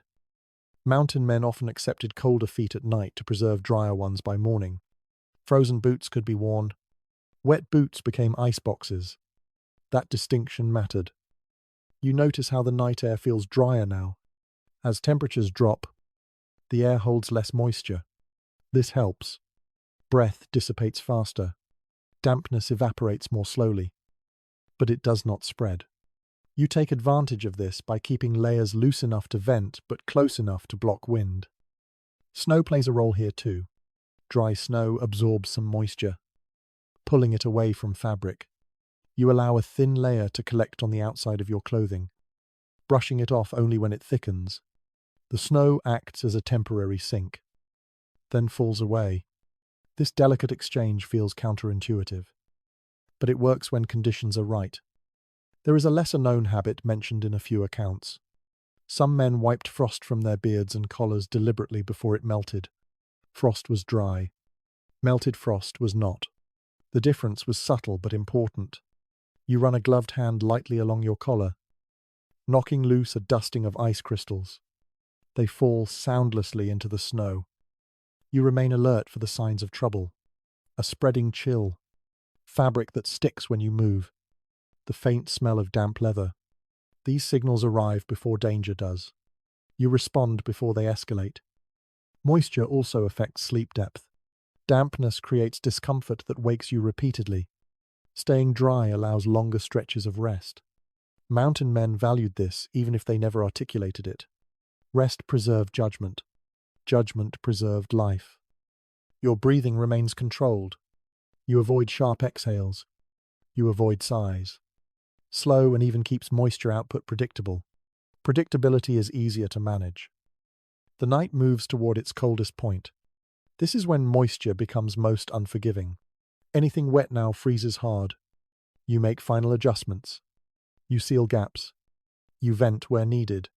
Then you hold. There is a quiet satisfaction in knowing you have done what you can. Not everything is controllable, but much is manageable. This understanding replaces anxiety with focus. You drift again into shallow sleep. In dreams, you feel dampness, then wake and correct it before it exists. The body learns even while resting. Time passes in fragments. Each waking moment brings a brief scan. Collar, dry. Sleeves stiff but clean. Boots cold but not wet. Good enough. By the time the sky begins to lighten faintly, your clothing feels heavier, stiffer, but intact. Moisture did not win the night. That victory matters more than comfort. Morning will bring movement. Movement will bring sweat. The cycle will begin again. But you will start the day dry, and that gives you options. For now, you remain still, managing the invisible, listening to the quiet crackle of frost settling around you, knowing that staying dry through the night has already tilted survival in your favor. You never undress. That idea fades quickly once the cold settles in. Clothing is not something you remove to sleep. It is something you adjust, layer by layer, minute by minute, through the long night. Out here, naked skin is not restful. It is vulnerable. Mountain men slept in what they wore during the day, sometimes adding pieces, sometimes loosening them, but rarely taking anything off completely. Period descriptions consistently show this pattern. Clothing was protection first and comfort second. Removing layers meant exposing skin to moisture, frost, and sudden heat loss. So you keep everything on, even when stiff, even when awkward. You feel the weight of your clothing now. It presses against joints and restricts movement. Buckskin creaks faintly when you shift. Wool pulls where it has frozen slightly. This weight is not pleasant. But it is familiar. Familiarity reduces tension. You stop fighting it and let your body settle around it. Your collar feels tight. You loosen it a fraction, just enough to breathe without strain. Too loose, and heat escapes. Too tight and moisture builds. You test the balance by waiting. A minute passes. No new dampness. You leave it. Sleeping dressed changes how you move. Rolling is limited. Stretching is discouraged. Instead, you adjust by degrees. A shoulder drops. A knee rises. An elbow tucks in closer. These movements are slow and deliberate. Sudden motion would crack frozen fabric and invite cold inside. There is a detail mentioned in one winter account that captures this reality clearly. A man wrote that he slept better when his clothes were already frozen stiff, because they stopped shifting and bunching. The stiffness created a stable shape. Whether this was common experience or personal preference is unclear, but it shows how expectations changed. Stability mattered more than softness. Your boots remain on. You feel their weight at the end of your legs. Solid and unyielding. Removing them would expose feet to moisture and make morning unbearable. Frozen boots could be warmed gradually by movement. Wet socks could not. This calculation guided many decisions. Discomfort now prevented danger later. You flex your ankles gently, feeling resistance. Leather does not like to bend when cold. You accept this and stop. Forcing movement risks cracking seams or tearing stitching. Repairs in winter were difficult. Gear preservation mattered. Your gloves stay on as well. Though you loosen one briefly to check circulation, fingers move slowly, but they move. That is enough. You retighten the glove and tuck your hands back into warmth. Sleeping fully clothed also affects how heat distributes. Layers trap warmth unevenly. Some areas feel protected. Others feel exposed. You adjust by borrowing heat from stronger zones. Hands against abdomen, knees against thighs. Body heat migrates where you allow it. There is a lesser-known habit recorded in a few journals. Some men rearrange their clothing at night, pulling spare garments around the waist or chest rather than wearing them properly. The goal was insulation, not appearance. Sleeves tied around the middle, coats draped over legs. Clothing became modular. You consider doing the same. A spare layer slides from your shoulders down toward your hips. The change is subtle but noticeable. The cold at your thighs eases slightly. You leave it there. The night continues to press gently. Your body remains contained within its layers. Breathing. Adjusting. You no longer think of yourself as wearing clothes. You are inside them. Your mind drifts briefly to modern sleep rituals. Pajamas. Blankets. The idea feels distant, almost fictional. Here, the line between waking and sleeping is thinner. Clothing does not signal rest. It signals readiness. You listen again. The sounds of the night remain steady. No sudden changes. You allow yourself to sink a little deeper into stillness. The stiffness in your shoulders increases. You respond by shifting weight slowly, letting circulation return. A dull ache spreads, then fades. You stop before warmth turns to sweat. The balance holds. Sleeping dressed also changes how you wake. You are never fully unconscious. The body remains half prepared. This is not anxiety. It is adaptation. Mountain men lived this way for months. The body learned to rest without surrendering.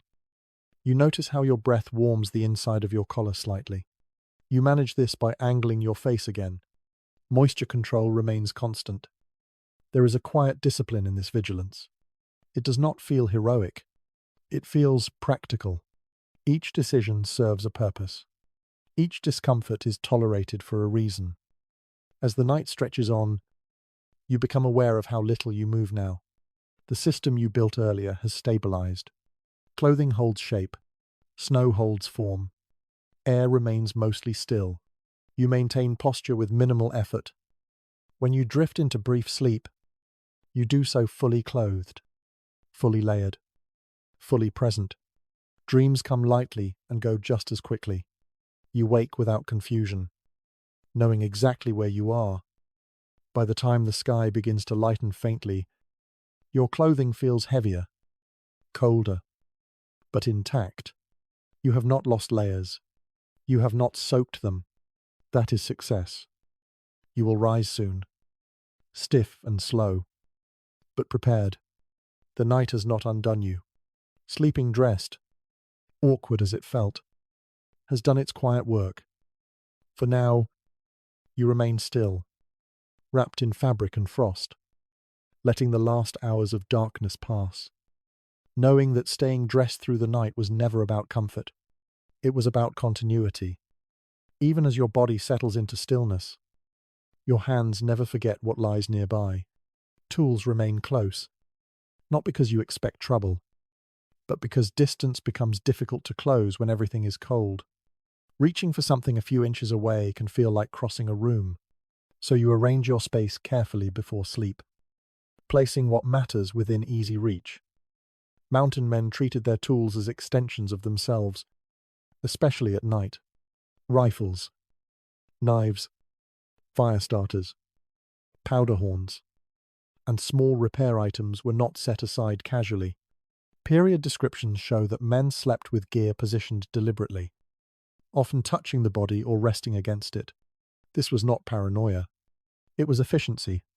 Cold, punished, unnecessary movement. You feel the familiar shape of your knife near your hip. The weight is reassuring, not because of danger, but because of familiarity. Tools carried memory. They were used daily. Their presence grounded you in routine when the environment offered none.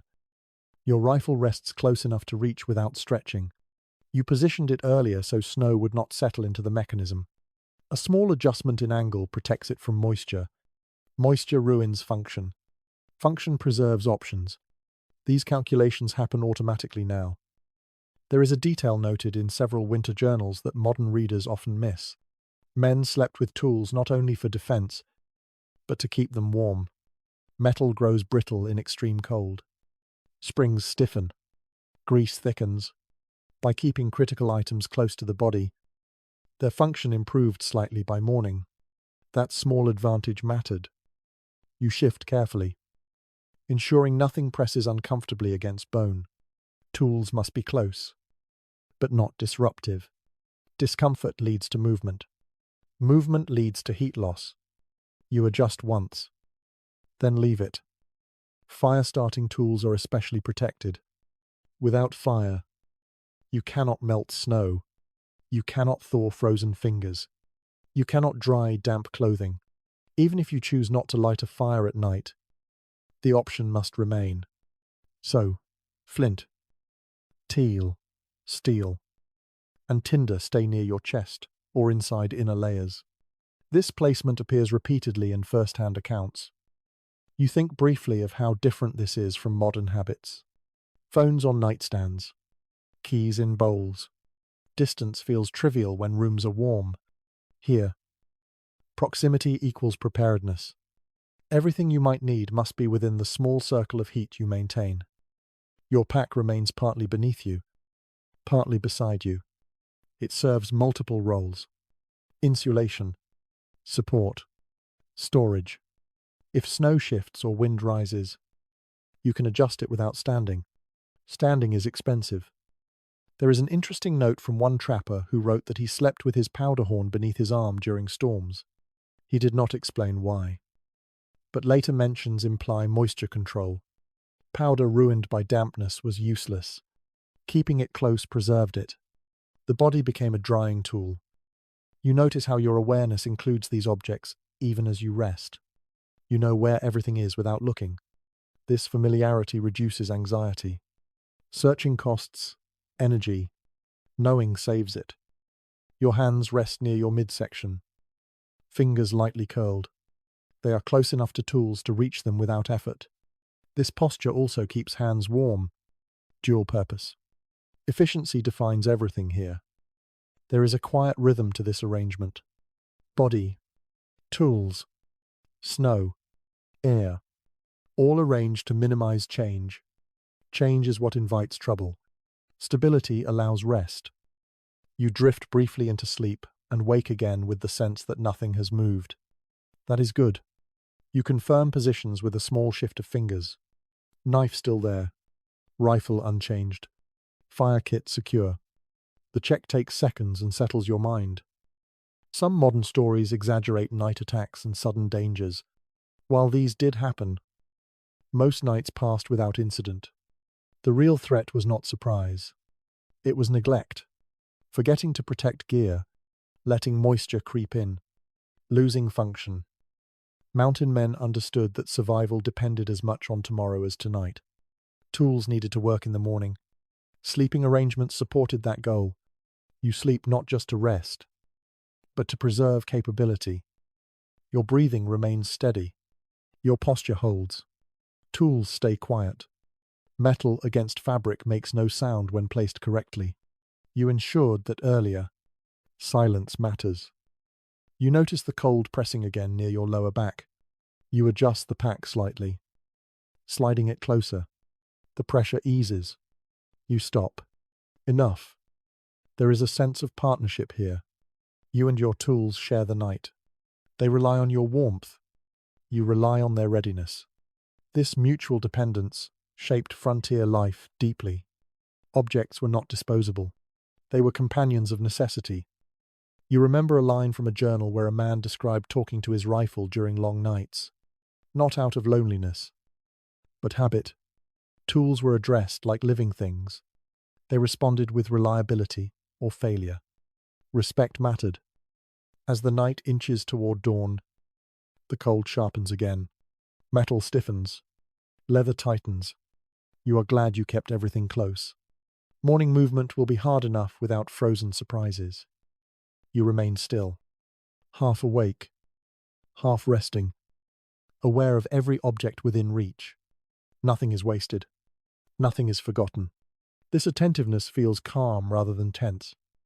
When light finally comes, you will rise stiffly, reach for what you need without searching, and move on. The night will have passed without incident, not because of luck, but because of arrangement. For now, you remain wrapped in clothing and quiet, tools nestled close like sleeping animals, waiting with you as the frozen wilderness holds its breath just a little longer. Sleep arrives differently now. It does not fall over you all at once. It slips in quietly, unevenly, like frost forming along edges before filling the center. You notice it not by losing awareness, but by how awareness thins. Thoughts shorten, sensations soften. The night pulls you into a lighter state, one that hovers between rest and readiness. Mountain men often describe this kind of sleep without naming it. Their words suggest a condition where the body rests but never fully disconnects. Muscles loosen without going slack. Hearing dulls but does not disappear. This was not poor sleep. It was appropriate sleep for a place that punished vulnerability. You drift for a few moments, then wake with no startle. Just a return to presence. Nothing has changed. The cold remains steady. Tools are where you left them. The wind sounds the same. This reassurance allows you to drift again. Dreams come in fragments. They are not elaborate stories. They are sensations. Movement. Warmth. Familiar places. They fade quickly, leaving no confusion behind. You wake knowing exactly where you are. There is no disorientation here. The environment never lets you forget. This pattern repeats throughout the night. Short stretches of rest followed by brief waking checks. You do not fight it. Fighting costs energy. Acceptance allows recovery. The body takes what it can get. There is a quiet advantage to this kind of sleep. You never wake deeply cold, because you never cool completely. Awareness keeps posture correct. Breath stays controlled. Layers remain adjusted. The system you built earlier continues to function even as consciousness fades in and out. Some accounts mention men waking dozens of times a night without distress. This was not insomnia. It was adaptation. Each waking moment was brief, purposeful, and calm. Panic did not improve outcomes. Familiarity did. You feel stiffness build in your joints during longer stillness. When it reaches a certain point, you shift slightly, restoring circulation. The ache fades. You settle again. These movements are automatic now, guided by sensation rather than thought. Your breathing remains shallow but steady. Deep breathing would dump warmth too quickly. Rapid breathing would do the same. You find the narrow range that maintains balance. The rhythm becomes almost hypnotic. There is a subtle comfort in this repetition. Wake. Check. Adjust. Rest. It gives the night structure without effort. Time becomes measured by cycles rather than hours. You think briefly of how modern sleep is described. Deep. Uninterrupted. Unaware. That kind of sleep requires safety built by walls, heat, and distance from threat. Here, safety is active. It is something you maintain. You notice how the cold feels less aggressive now, not because it has weakened, but because your body understands it better. Familiarity dulls its edge. Fear fades when nothing unexpected happens. Your dreams shift slightly as the night progresses. They become quieter, less vivid. The body focuses inward. Conservation takes priority over imagination. There is a moment when you wake and feel almost warm, not comfortable, but balanced. This is rare and brief. You recognize it and do nothing to chase it. Chasing warmth leads to sweat. Sweat leads to cold. You let the moment pass naturally. You adjust your chin again, tucking it slightly deeper. Breath redirects. Moisture stays controlled. Small actions continue to matter. Some mountain men noted that sleep felt longer than it was. Others felt it vanish quickly. Perception varied. What remained consistent was the sense of being rested enough to move when morning came. Not refreshed. Capable. You drift again. This time, you stay under a little longer. The world recedes slightly. Sound blurs. Sensation dulls. You are still aware, but less engaged. The body takes advantage of this opening to recover further. A faint sound brings you back. Wind through branches. Not new, not alarming. You remain still and let rest continue. The night reaches its coldest point around now. You feel it as a tightening around the edges of your warmth. You respond with a small shift. The balance holds. The system remains intact. Your mind remains calm. There is no impatience for morning. Impatience would make the night feel longer. Acceptance shortens it. You rest again, breathing evenly. Posture intact. Tools close. Sleep and wakefulness blur together. This is not a failure of rest. It is its frontier version. By the time the first hint of light touches the snow, you will have rested enough. Muscles will be stiff but responsive. Judgment will be intact. That is the goal. For now, you remain suspended in this shallow sleep, letting the night pass in manageable pieces, trusting the rhythm you have built to carry you through until the frozen wilderness loosens its grip. Morning does not arrive gently. It announces itself through pain first. A deep ache settles into your joints as awareness returns, heavier than any dream. Fingers feel thick and slow. Knees resist bending. Your back protests the idea of straightening. This is the ritual of waking after a frozen night. And it never changes. You do not rise immediately. Standing too quickly invites dizziness and injury. Cold muscles tear easily. So you remain still for a moment, breathing, letting blood remember where it needs to go.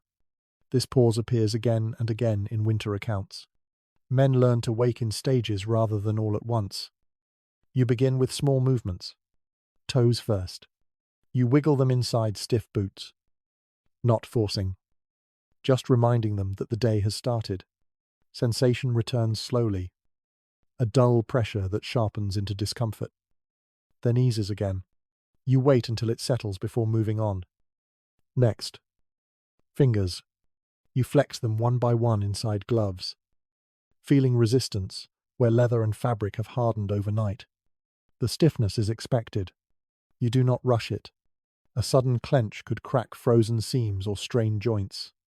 You work patiently, letting warmth build gradually through movement rather than effort. Your breath deepens slightly now. Morning allows for it. You draw air in through your nose, fill your lungs more fully, then release slowly. Heat spreads outward with each cycle. The ache in your chest loosens. Shoulders drop a fraction. There is a clear pattern described in many winter journals. Men often described waking as the hardest part of the day. Not traveling, not hunting, not enduring storms. The first moments of movement tested everything the night had preserved. Carelessness here undid hours of careful preparation. You shift your weight forward, leaning slightly, engaging your core. The pack beneath you presses differently now. You slide it aside slowly, making space to move without exposing too much skin at once. Cold touches new areas briefly. You accept it and keep going. When you finally straighten your back a little more, pain flares sharply along the spine. You stop immediately. Forcing movement leads to injury. You hold the position until the pain softens, then continue. This stop and wait approach appears often in accounts from experienced men.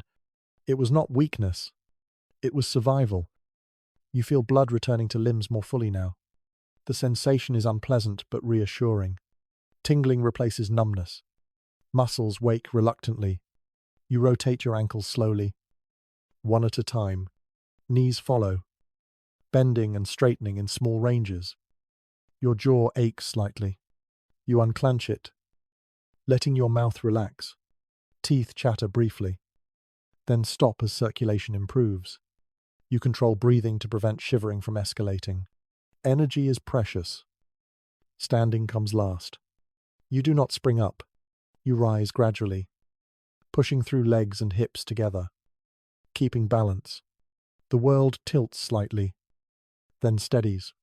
You remain upright but still, letting blood pressure normalize. Once standing, you stay in place for another moment. Cold air moves differently around your body now. Areas that were insulated against the ground feel exposed. You close layers quickly, sealing gaps you opened during movement. The cold settles again, but more evenly. There is a small detail mentioned in several accounts that modern readers often overlook. Men sometimes slap their thighs or arms lightly after standing, not to warm them, but to stimulate circulation. You try this now, gently, listening to how your body responds. The ache dulls. You stop. Your breath fogs the air more visibly now. Morning air holds moisture differently. You turn your face slightly away from your collar, managing where that breath goes. Moisture control remains constant even now. You look around for the first time since waking. The landscape appears unchanged, but light reveals details the night hid. Tracks in the snow, subtle drifts, the way frost coats branches. These details matter. They tell you what happened while you rested. You stretch carefully, one arm at a time, not fully extending, just loosening. Shoulders roll slowly. Your neck resists turning, then allows it. You move within limits rather than testing them. The cold remains intense, but movement generates warmth now. This is different from the night. Day allows activity. Activity allows heat production. You plan to take advantage of that quickly. You check your tools next. Rifle moves as expected. No ice in the mechanism. Knife free in its sheath. Fire kit intact. This check appears frequently in morning routines described by mountain men. Tools were tested early, before they were needed. There is relief in finding everything functional. Relief saves energy. Worry does not. You adjust clothing again, redistributing layers for movement rather than stillness. What worked at night will not work for travel. Venting becomes more important. You open a layer slightly, anticipating heat from exertion. This foresight prevents sweat later. The ache in your body remains, but it becomes manageable. It transforms from pain into effort. Effort feels productive. You prefer it to stillness. There is a moment, brief and quiet, when you acknowledge that you made it through the night, not with celebration, just recognition. The frozen wilderness allowed you passage. As you prepare to move on, you feel gratitude not for comfort, but for continuity. Your body works. Your gear works. The day is possible. You take your first careful steps, letting muscles warm gradually. Breath sinking with movement. The cold still surrounds you, but it no longer feels absolute. Motion changes everything. Behind you, the place you slept remains, marked only by slight compression in the snow. Soon, even that will fade. The night leaves no monument, only experience. You move forward slowly, stiff but capable, carrying the lessons of the night into the day, knowing that when darkness comes again, you will repeat this ritual. Wiser by one more morning, you carry the memory of mistakes more clearly than the memory of success. Warm nights fade quickly. Cold nights that went wrong stay with you. Mountain men learned this not through instruction, but through consequence. Each error left an imprint, shaping the next decision long after the body healed. You think back to earlier winters, earlier nights, when you did not yet understand how unforgiving small oversights could be. Sleeping too close to open water that breathed dampness into the air. Choosing a hollow that seemed sheltered until cold pooled inside it like liquid. Lying down exhausted without preparing the ground. These moments taught lessons the land never repeated gently. Many journals mention near misses rather than triumphs. Men wrote about waking to frozen collars they could not loosen. About boots left just far enough from the body to freeze solid. About fires lit too late, after fingers lost dexterity. These accounts read quietly, without drama, but the warning sits between the lines. You adjust your pace as you walk now, feeling stiffness ease with each step. The lessons of those past nights guide you automatically. You do not think through them consciously. You simply act differently. There is a small detail tucked into one account that captures this learning process perfectly. A trapper wrote that after one night, spent shivering uncontrollably, he never again slept without first clearing snow down to a firm base. He did not describe fear, he described certainty. Experience closed the debate. You notice how your eyes scan terrain more carefully than they once did. You see not just shapes, but function. Where wind will break, where snow will drift, where moisture will linger. These perceptions come from failure as much as success. Mountain men did not romanticize hardship, but they respected it. Mistakes were not badges of honor. They were reminders. Survival favored those who paid attention to what went wrong and adjusted quietly. You remember hearing of men who did not, those who repeated the same errors, trusting luck instead of learning. Their stories end early in the record, not because they were reckless, but because the margin for error here was thin. Your hands move more confidently now as you adjust straps and layers while walking. You vent heat before sweat forms. You close gaps when wind shifts. These actions feel instinctive, but they were earned. There is a persistent myth that mountain men thrived on suffering. The truth is less dramatic. They sought efficiency. Suffering meant inefficiency. It wasted energy, damaged gear, clouded judgment. Avoiding suffering was practical, not cowardly. You feel the ground under your boots change as you move. Snow becomes crusted, then powdery again. Each texture carries information. Crusted snow may hide ice beneath. Powder insulates but conceals uneven ground. You adjust stride accordingly, guided by memory of slips and falls. The cold still bites when you stop moving briefly.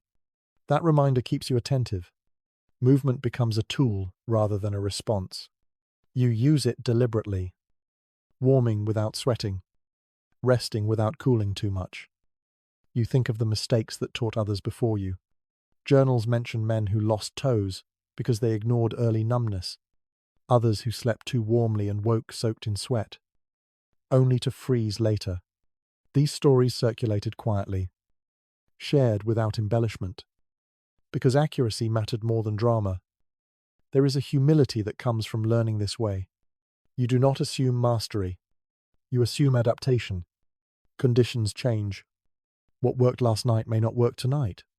The land demands flexibility. You reach a point where the trail bends and the wind changes again.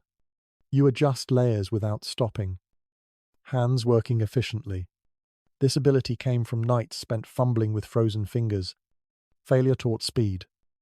You pause briefly to drink. The water is cold, but movement has warmed you enough to tolerate it. You sip slowly, managing the chill inside your chest. Hydration matters even in cold. Dehydration thickens blood and worsens circulation. This knowledge appears scattered through winter accounts, learned through headache and fatigue rather than instruction. You resume walking, letting rhythm take over. Each step loosens joints further. The ache becomes background. Your body warms from effort rather than insulation now. The contrast feels almost luxurious. As the day progresses, you remain aware of what night will require again. You note where fuel might be found, where shelter could be built if needed, where the land offers protection. Planning never stops, even while moving forward. Mistakes taught mountain men to think ahead without anxiety. Preparation replaced fear. Knowing what not to do narrowed choices efficiently. You reflect briefly on how these lessons accumulated. Not through books, not through lectures, through cold hands, stiff mornings, and narrow escapes. The knowledge lived in the body as much as the mind. By the time the sun climbs higher, the memory of last night's cold begins to fade slightly. This is dangerous. Comfort breeds carelessness. Experienced men guarded against this by rehearsing lessons mentally. Even when warmth returned, you keep your collar adjusted. You vent heat carefully. You remain alert. The day may feel forgiving, but the night will not. As you move deeper into the wilderness, the past walks with you. Every mistake remembered becomes a guidepost. Every correction becomes habit. You are not hardened by the cold. You are educated by it. That education is ongoing. Tonight will add another lesson. Tomorrow will test it. For now, you walk steadily, carrying what you have learned, knowing that survival here is not about enduring endless suffering, but about making fewer mistakes each time the sun goes down. As you move through the day, you begin to notice how the land itself changes the rules of the night. Not all cold is the same. Not all sleep is shaped by the same conditions. The mountains, the plains, the forests, each demand their own approach, and men who survived learn to adjust without complaint. In higher elevations, the air feels thinner and sharper. Nights cool faster there. Snow reflects light more intensely, making darkness feel brighter and colder at the same time. Mountain men traveling through these regions often sought tree cover even when it meant deeper snow. Trees slowed wind and trapped drifting snow in useful ways. Sleeping above the tree line was avoided whenever possible, not because it was impossible, but because it was unforgiving. You remember nights spent lower down, where valleys held cold like water in a bowl. The air settled there, heavy and still. Temperatures dropped more dramatically, even when the surrounding slopes felt milder. Men who ignored this difference often paid for it. Accounts mention nights where camps just a short climb uphill were noticeably warmer than those below. In open plains, the problem shifted. Wind dominated everything, without trees or rock to break it. Even modest air movement stripped heat relentlessly. Here, mountain men learned to sleep low, shaping snow into shallow barriers, using their bodies as anchors against the pressure. Visibility was high, but protection was scarce. Nights became exercises in positioning rather than shelter. Forested regions brought their own challenges. Snow accumulated unevenly under branches. Drips from melting during the day refroze at night, creating hidden dampness. Sleeping directly beneath heavy limbs risked sudden snow dumps when temperatures shifted. Men learned to test branches before settling, knocking loose what might fall later. You adapt instinctively now as terrain changes under your boots. You read the land not just for travel, but for future rest. A bend in the trail suggests wind direction. A cluster of trees hints at possible shelter. A slope angle tells you where cold will gather after sunset. There is an interesting note in a winter journal describing how men preferred certain tree species for night shelter. Pines and spruces held snow differently than deciduous trees. Their branches created natural hollows near the trunk. Whether this preference was widespread or situational remains unclear. But the logic aligns with observation. Structure mattered. You consider how snow behaves differently across landscapes. In shaded forests, it stays dry longer. In open areas, sun crusts it during the day, making it slick and reflective at night. Dry snow insulates. Crusted snow conducts cold more readily. These differences influence where you choose to stop. Rivers and streams complicate things further. Water moderates temperature slightly, but it also adds moisture. Sleeping too close invites damp air and fog. Sleeping too far means missing potential shelter carved by banks and bends. Men learned to balance these factors, choosing spots where airflow carried moisture away rather than trapping it. You feel the air shift again as clouds move overhead. Cloud cover traps heat. Nights under clouds feel less biting. Clear skies allow heat to radiate upward, cooling the ground faster. Mountain men notice this even if they never articulated it formally. They watch the sky as carefully as the ground. Your awareness of these regional differences shapes how you think about sleep now. There is no universal method. There is only adjustment. The posture that worked last night may fail tonight. The shelter that helped yesterday may betray you tomorrow. This adaptability appears repeatedly in first-hand accounts. Men wrote less about rules and more about reading signs. The land spoke in patterns. Survival depended on listening, You imagine a man moving from forest to plain within the same journey, changing habits without comment. Snow piled differently, wind behaved differently, sleep changed accordingly. Flexibility mattered more than tradition. As afternoon light fades slightly, you begin preparing mentally for the night ahead. You note where terrain might offer advantages. You think ahead to where cold will settle once the sun disappears. This planning is calm, almost automatic. The wilderness feels less abstract now. It is not a single challenge, but many small ones layered together.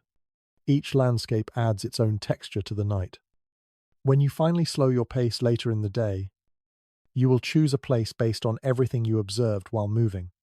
The slope of the ground, the direction of trees, the way snow crunches underfoot, the smell of dampness or dryness in the air.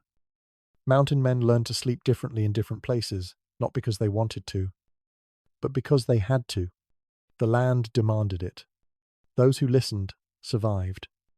You continue walking, letting the rhythm of movement settle into your body, storing observations for later.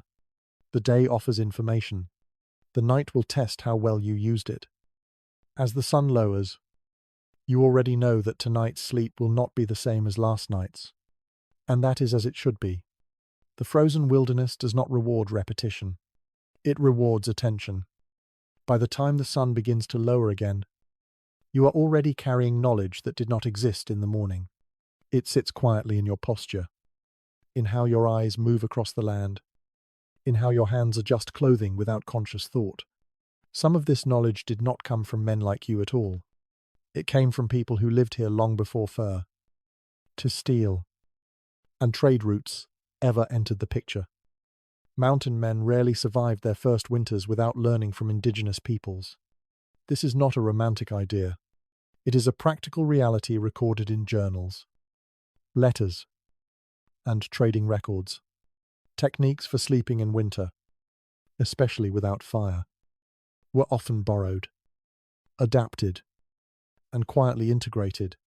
Survival knowledge moved person to person long before it moved page to page. You feel this inheritance in the way you shape snow now. The shallow trench, the low barrier, the choice to let snow insulate rather than fear it. These ideas existed here for generations.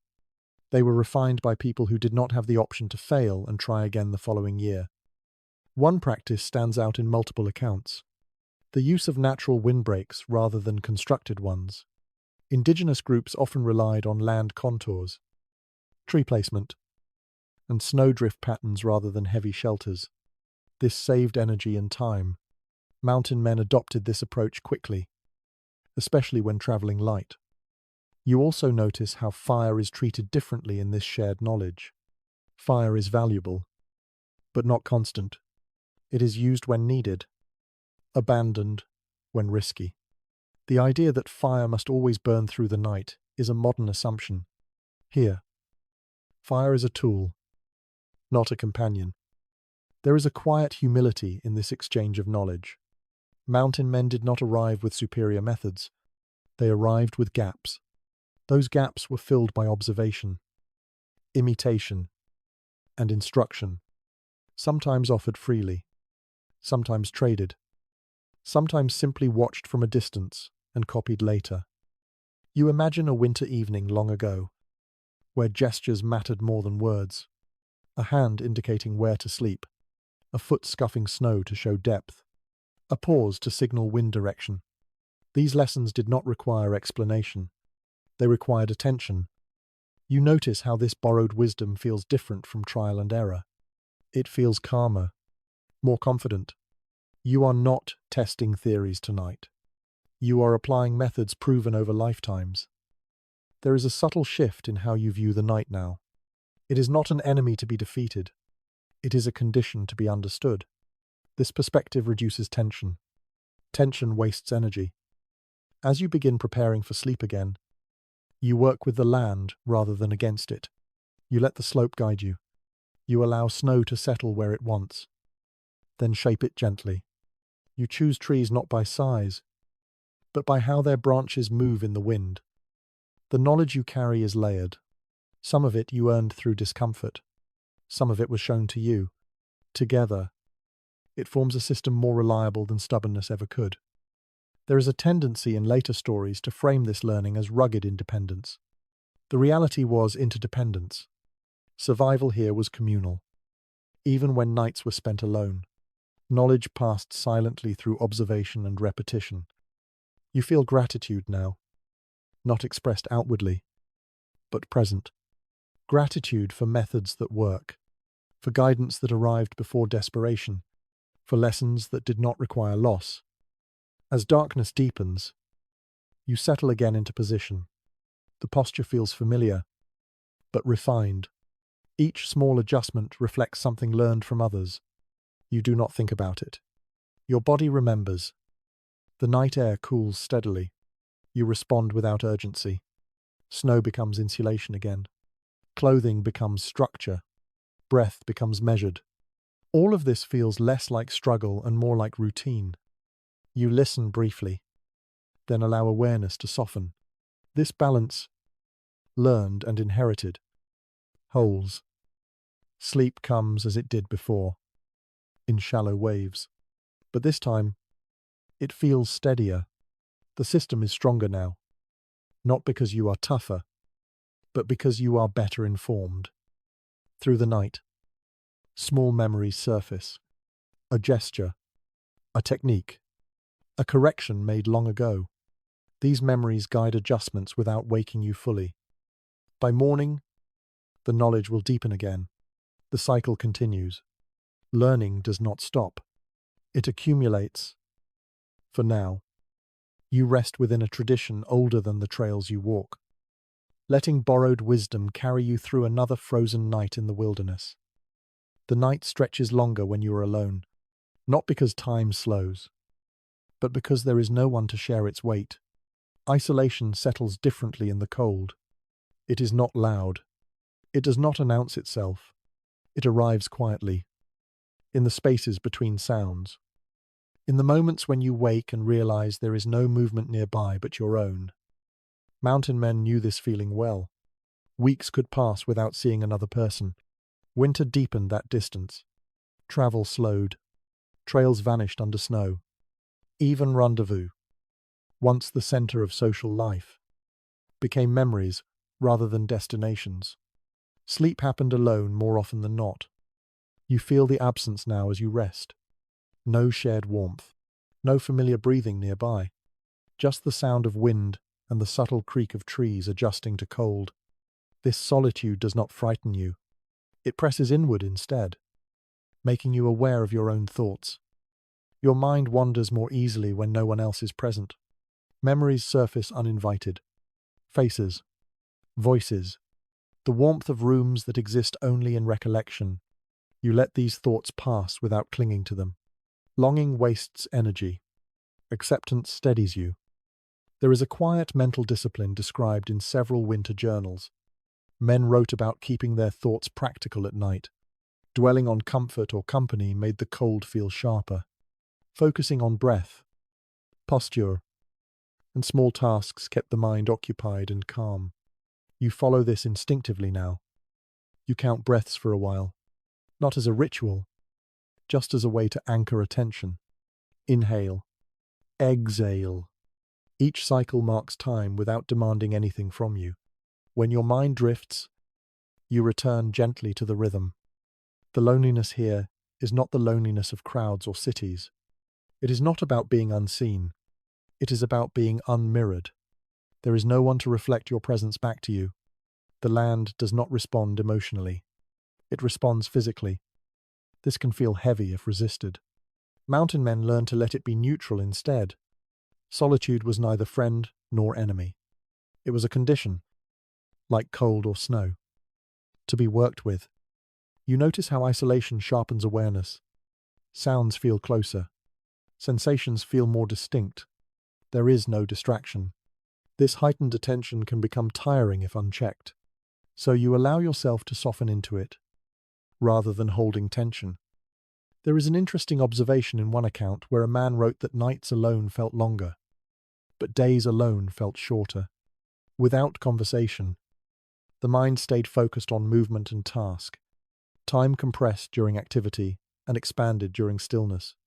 This imbalance shaped how men experienced entire seasons. You adjust your posture slightly and feel the familiar stiffness respond.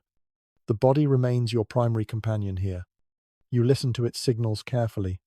Fatigue, cold, dryness, all speak clearly when nothing else competes for attention. Your breath fogs faintly, then disappears. You watch it for a moment, then close your eyes again. Awareness does not require sight. It requires presence.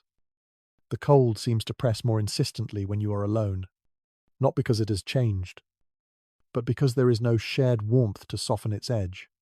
You respond with tighter posture, drawing limbs closer, reinforcing the system you built earlier. You think briefly of conversation, of voices around a fire, of laughter cutting through cold air. These images feel distant but not painful. They belong to another time, another place. Here, they would be out of context. Mountain men often described a shift in how they related to people after long winters alone. Crowds felt overwhelming. Noise felt excessive. Silence became familiar. Sleep patterns learned in solitude lingered even when company returned. You drift again into shallow rest. Dreams come quietly, often involving movement rather than people. Walking, climbing, crossing water. These dreams reflect the rhythms of your days more than emotional longing. You wake briefly and feel the absence again. Nothing has changed. This reassurance allows you to rest again. Predictability becomes comfort. There is a subtle strength that develops in this isolation. Not bravado, not toughness, just steadiness. You learn that you can endure nights without reassurance beyond your own preparation.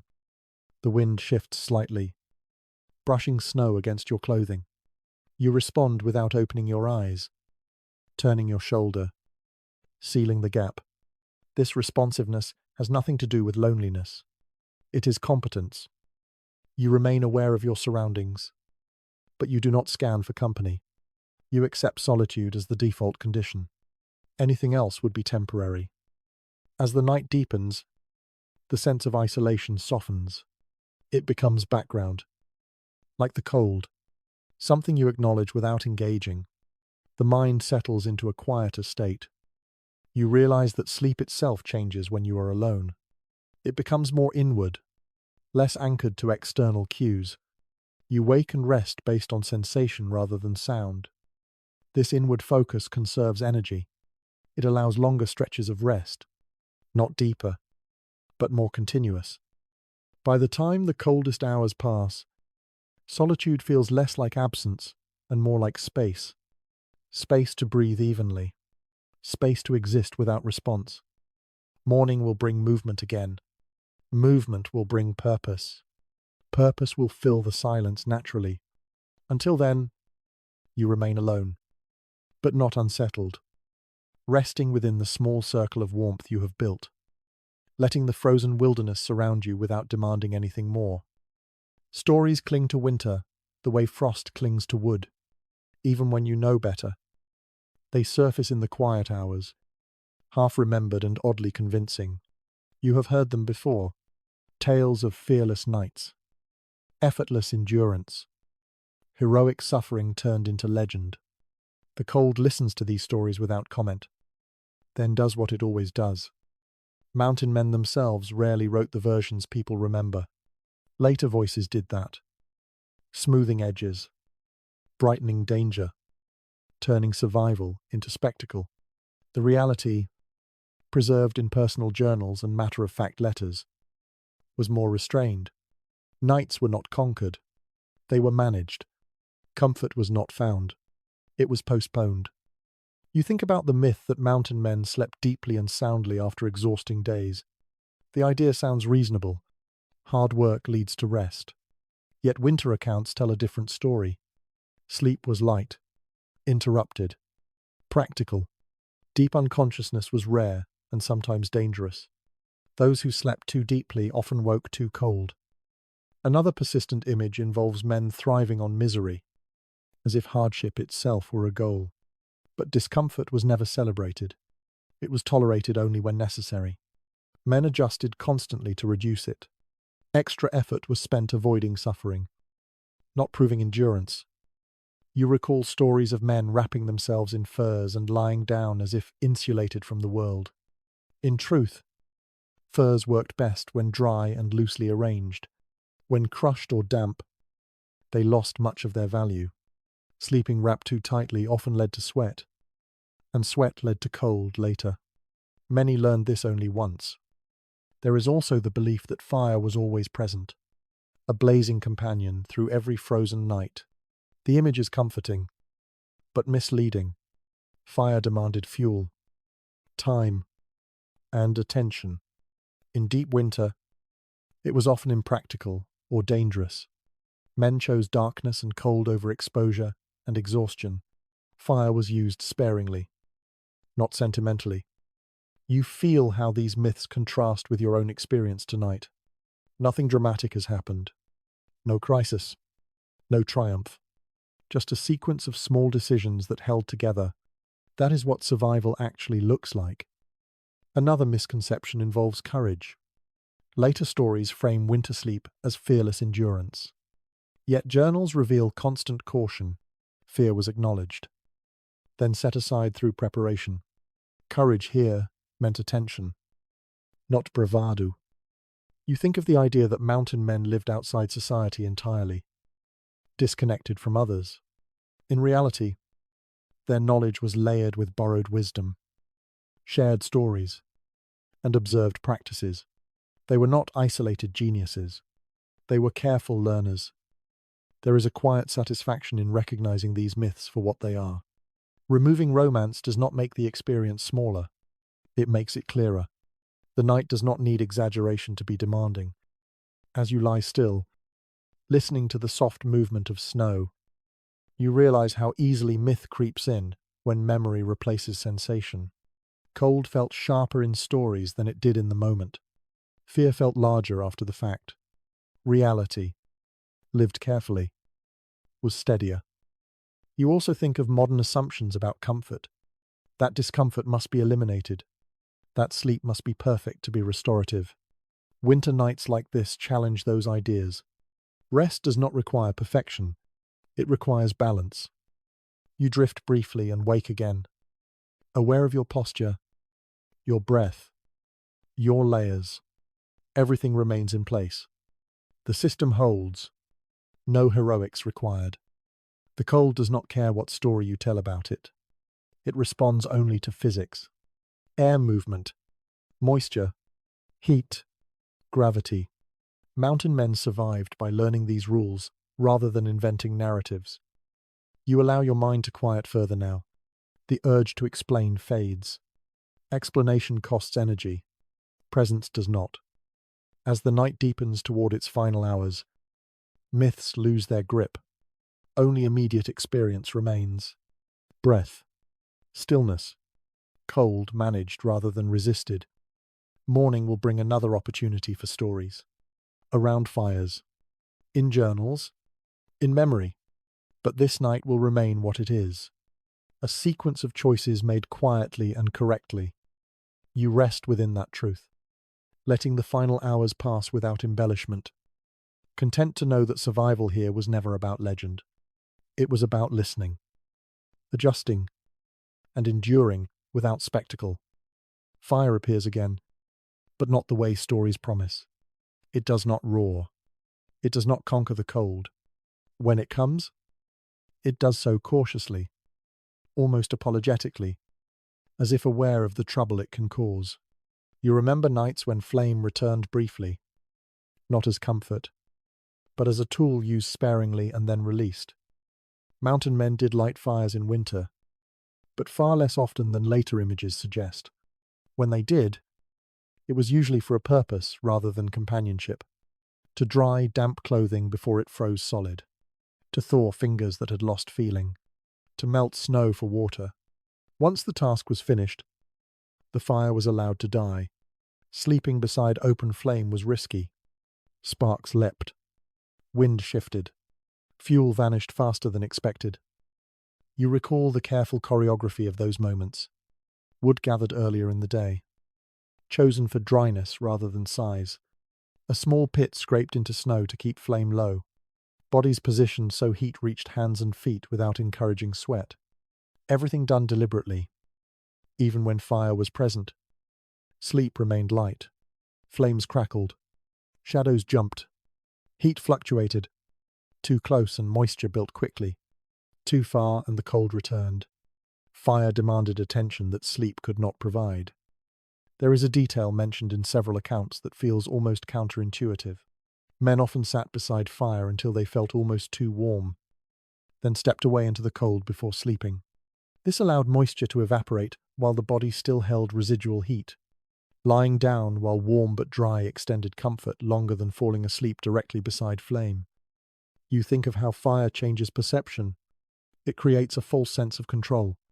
Light pushes back darkness. Heat feels absolute. But once fuel burns low, the cold returns sharper than before. Men learn to treat fire as temporary advantage, not solution. You remember one morning when embers still glowed faintly at dawn. The ground around them had melted slightly, then refrozen. Boots placed too near had soaked and stiffened overnight. That mistake stayed with you. Fire solved one problem and created another. Fire also announced presence. Smoke lingered. The smell carried far. Light travelled farther still. Men avoiding conflict or discovery often chose cold darkness over visible warmth. This choice appears repeatedly in winter travel notes, mentioned casually, as if obvious. Tonight, there is no fire. You do not miss it. The system you built works without it. Fire would complicate more than it would help. You accept that calmly. Yet you remember the rare nights when fire was necessary. When fingers stopped responding, when moisture threatened to freeze inside clothing, those nights taught respect rather than dependence. Fire was handled carefully, thanked silently, then released. You notice how your body holds heat differently after exposure to fire. The contrast between warm skin and cold air feels sharper. Without fire, transitions are gentler. The night remains consistent. This consistency supports rest. As you lie still, you understand that fireless nights were not signs of hardship alone. They were choices shaped by environment, risk, and energy. Mountain men did not avoid fire because they were tough. They avoided it because it demanded resources they could not spare. You drift again into shallow rest, recalling the glow of embers as memory rather than desire. The memory carries warmth without moisture, light without exposure. That is enough. The cold continues its steady presence. You respond with posture, breath, and stillness. The absence of fire simplifies things. There is nothing to tend, nothing to guard, nothing to extinguish before sleep. This simplicity feels restful in its own way. Fewer variables, fewer risks, just the quiet negotiation between body and night. You wake briefly and listen. No crackle, no hiss, just wind and snow. The darkness feels complete, but not threatening. You remain comfortable within your narrow balance. Fire will return when needed. It always does. But tonight belongs to cold, managed quietly. Without flame, without spectacle. You let that thought settle as sleep returns again, carrying you through the remaining hours until light begins its slow return. You notice the changes in your body long before you name them. They show up in how quickly stiffness arrives, how slowly warmth returns, how carefully you now choose where to stop. Time in the cold leaves marks that do not fade with a good night's rest. Mountain men felt this too, even if they rarely wrote about it directly. Age here is not counted in years alone. It is measured in winters endured. Each season adds weight to joints, deepens habits, sharpens caution. Men who had spent many winters in the wilderness slept differently than those new to it, not because they were weaker, but because they were more precise. You feel that precision now.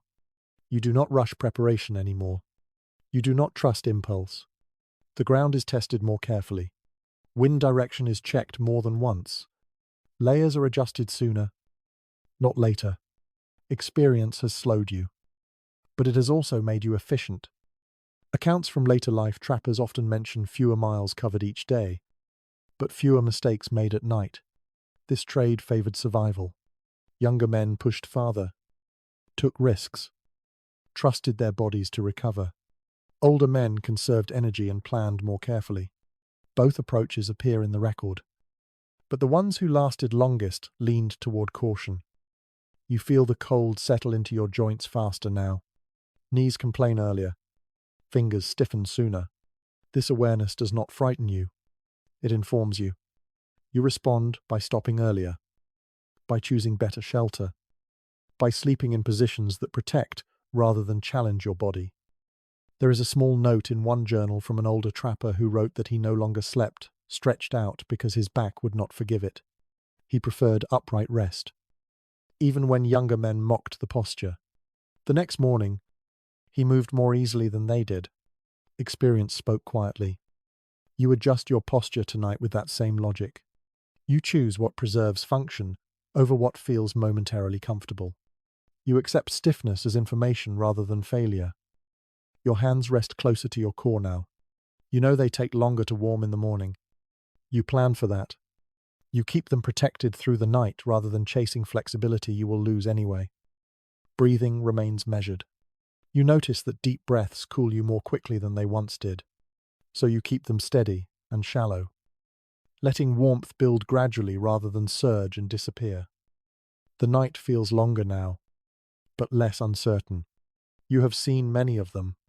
Each one adds to a quiet library of experience. You draw from it without thinking. Mountain men who aged in the wilderness often became teachers, whether they intended to or not.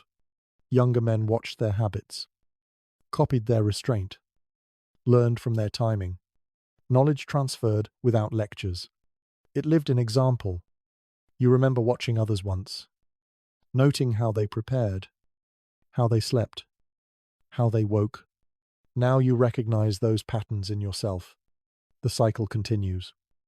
The cold tests you differently now. It no longer challenges endurance. It challenges judgment, knowing when to stop, knowing when to adjust, knowing when to accept discomfort rather than fight it. You rest again in shallow waves, waking occasionally to reposition joints before they lock too tightly. These adjustments are gentle and familiar. The body appreciates them. There is no resentment in this awareness of age. It brings clarity. You do not waste effort proving anything. Survival is enough. As the night moves toward its final hours, you feel gratitude for the habits that have kept you here. They did not arrive suddenly. They accumulated, winter by winter. Morning will ask movement again. It will take longer to answer now. That is fine. You will move when ready, not when hurried. You remain still, wrapped in layers, letting the cold do what it does, trusting that experience will guide you through one more night in the frozen wilderness. The night no longer feels like something you must defeat. It feels like something you pass through. This understanding settles quietly as you lie still. Breath slow, posture contained.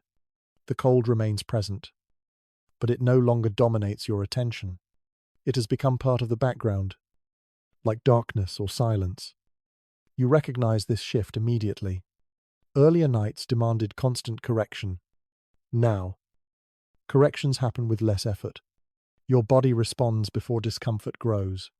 Your mind remains calm without forcing itself to be.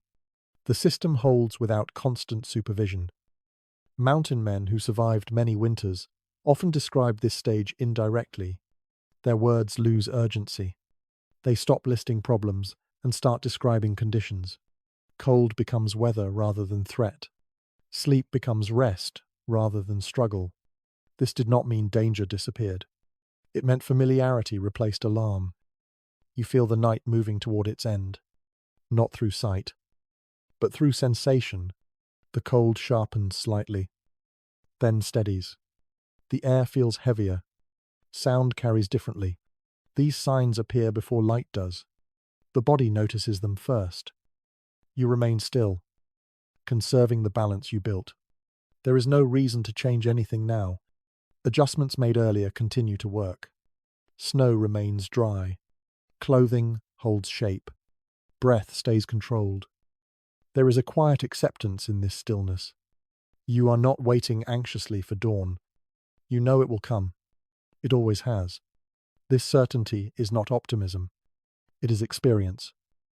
Your thoughts drift briefly to earlier fears. To the first nights when every sound startled you. When cold felt endless. When sleep felt impossible. Those nights feel distant now. Not because they were easy, but because you learned from them. You feel your body relax a little more than before. Muscles loosen without collapsing. Awareness remains present but gentle. This is the closest thing to peace the night offers. As the sky begins to lighten imperceptibly, you do not react immediately. Light does not end the cold. Movement does. You wait until warmth from inside and readiness from habit align. You breathe evenly, letting the final moments of darkness pass without urgency. The night has given you what it will. You have given it respect. Soon, you will rise. Slowly, carefully, you will restore circulation, test joints, adjust layers. You will step forward into the day carrying everything the night taught you. For now, you remain still, letting the cold pass around you rather than through you, settled into endurance that no longer feels like effort. The world softens now. Sounds fade into distance. Your breathing lengthens. The sharp edges of cold blur into something quieter, less demanding.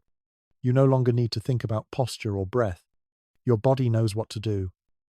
You imagine the snow settling one last time. Trees standing patient and unmoving.